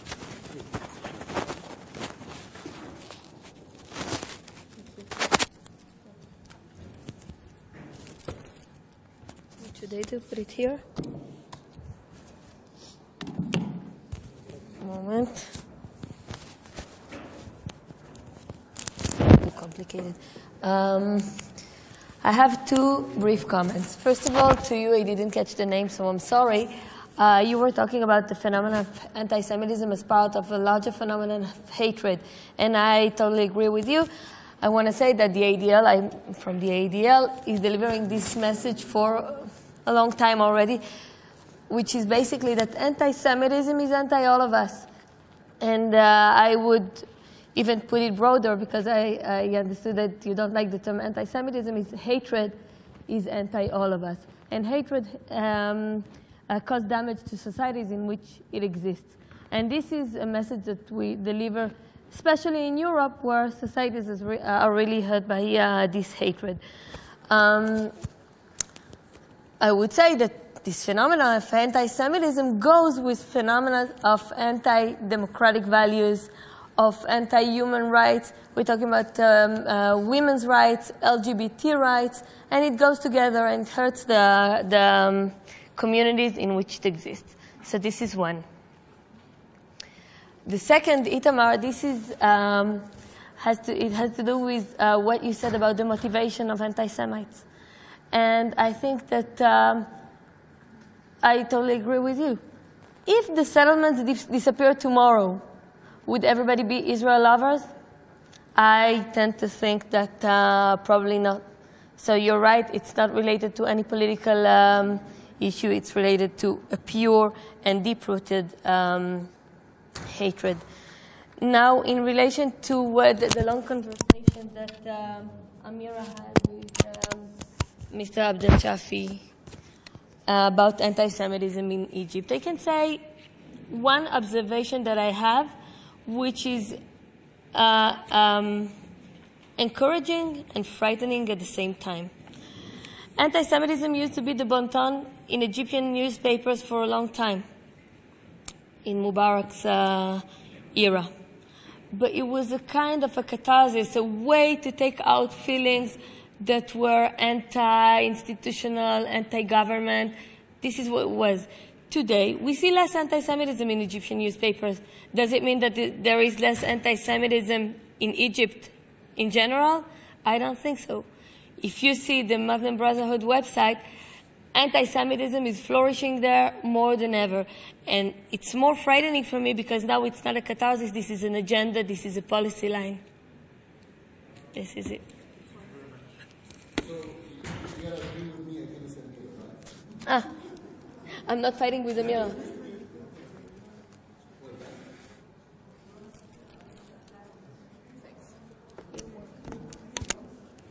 You have to put this on. I should put it there.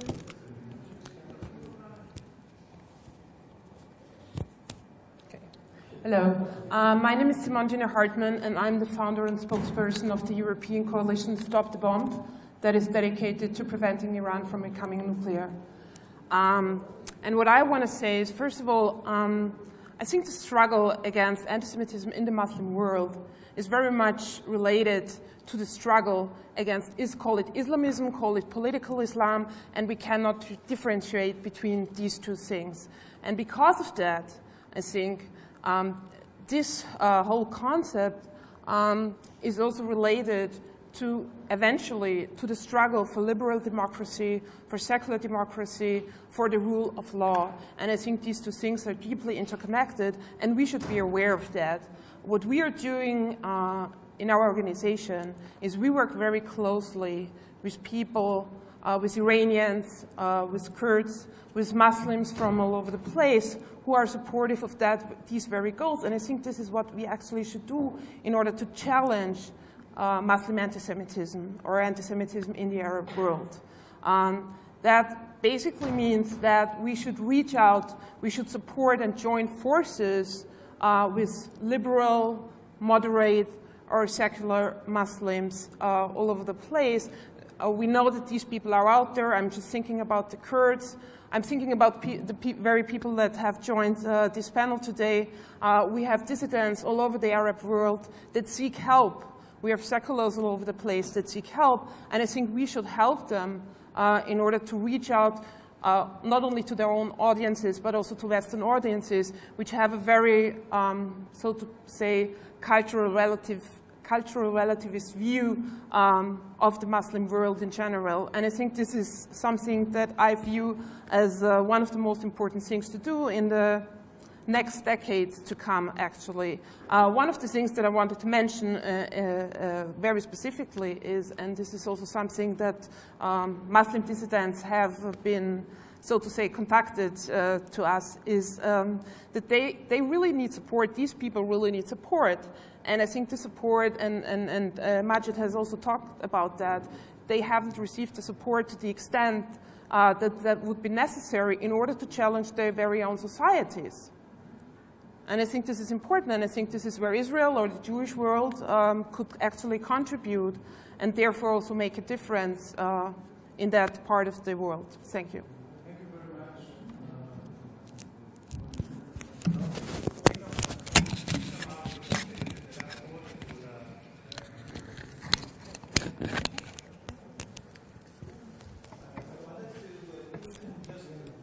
We just heard the differences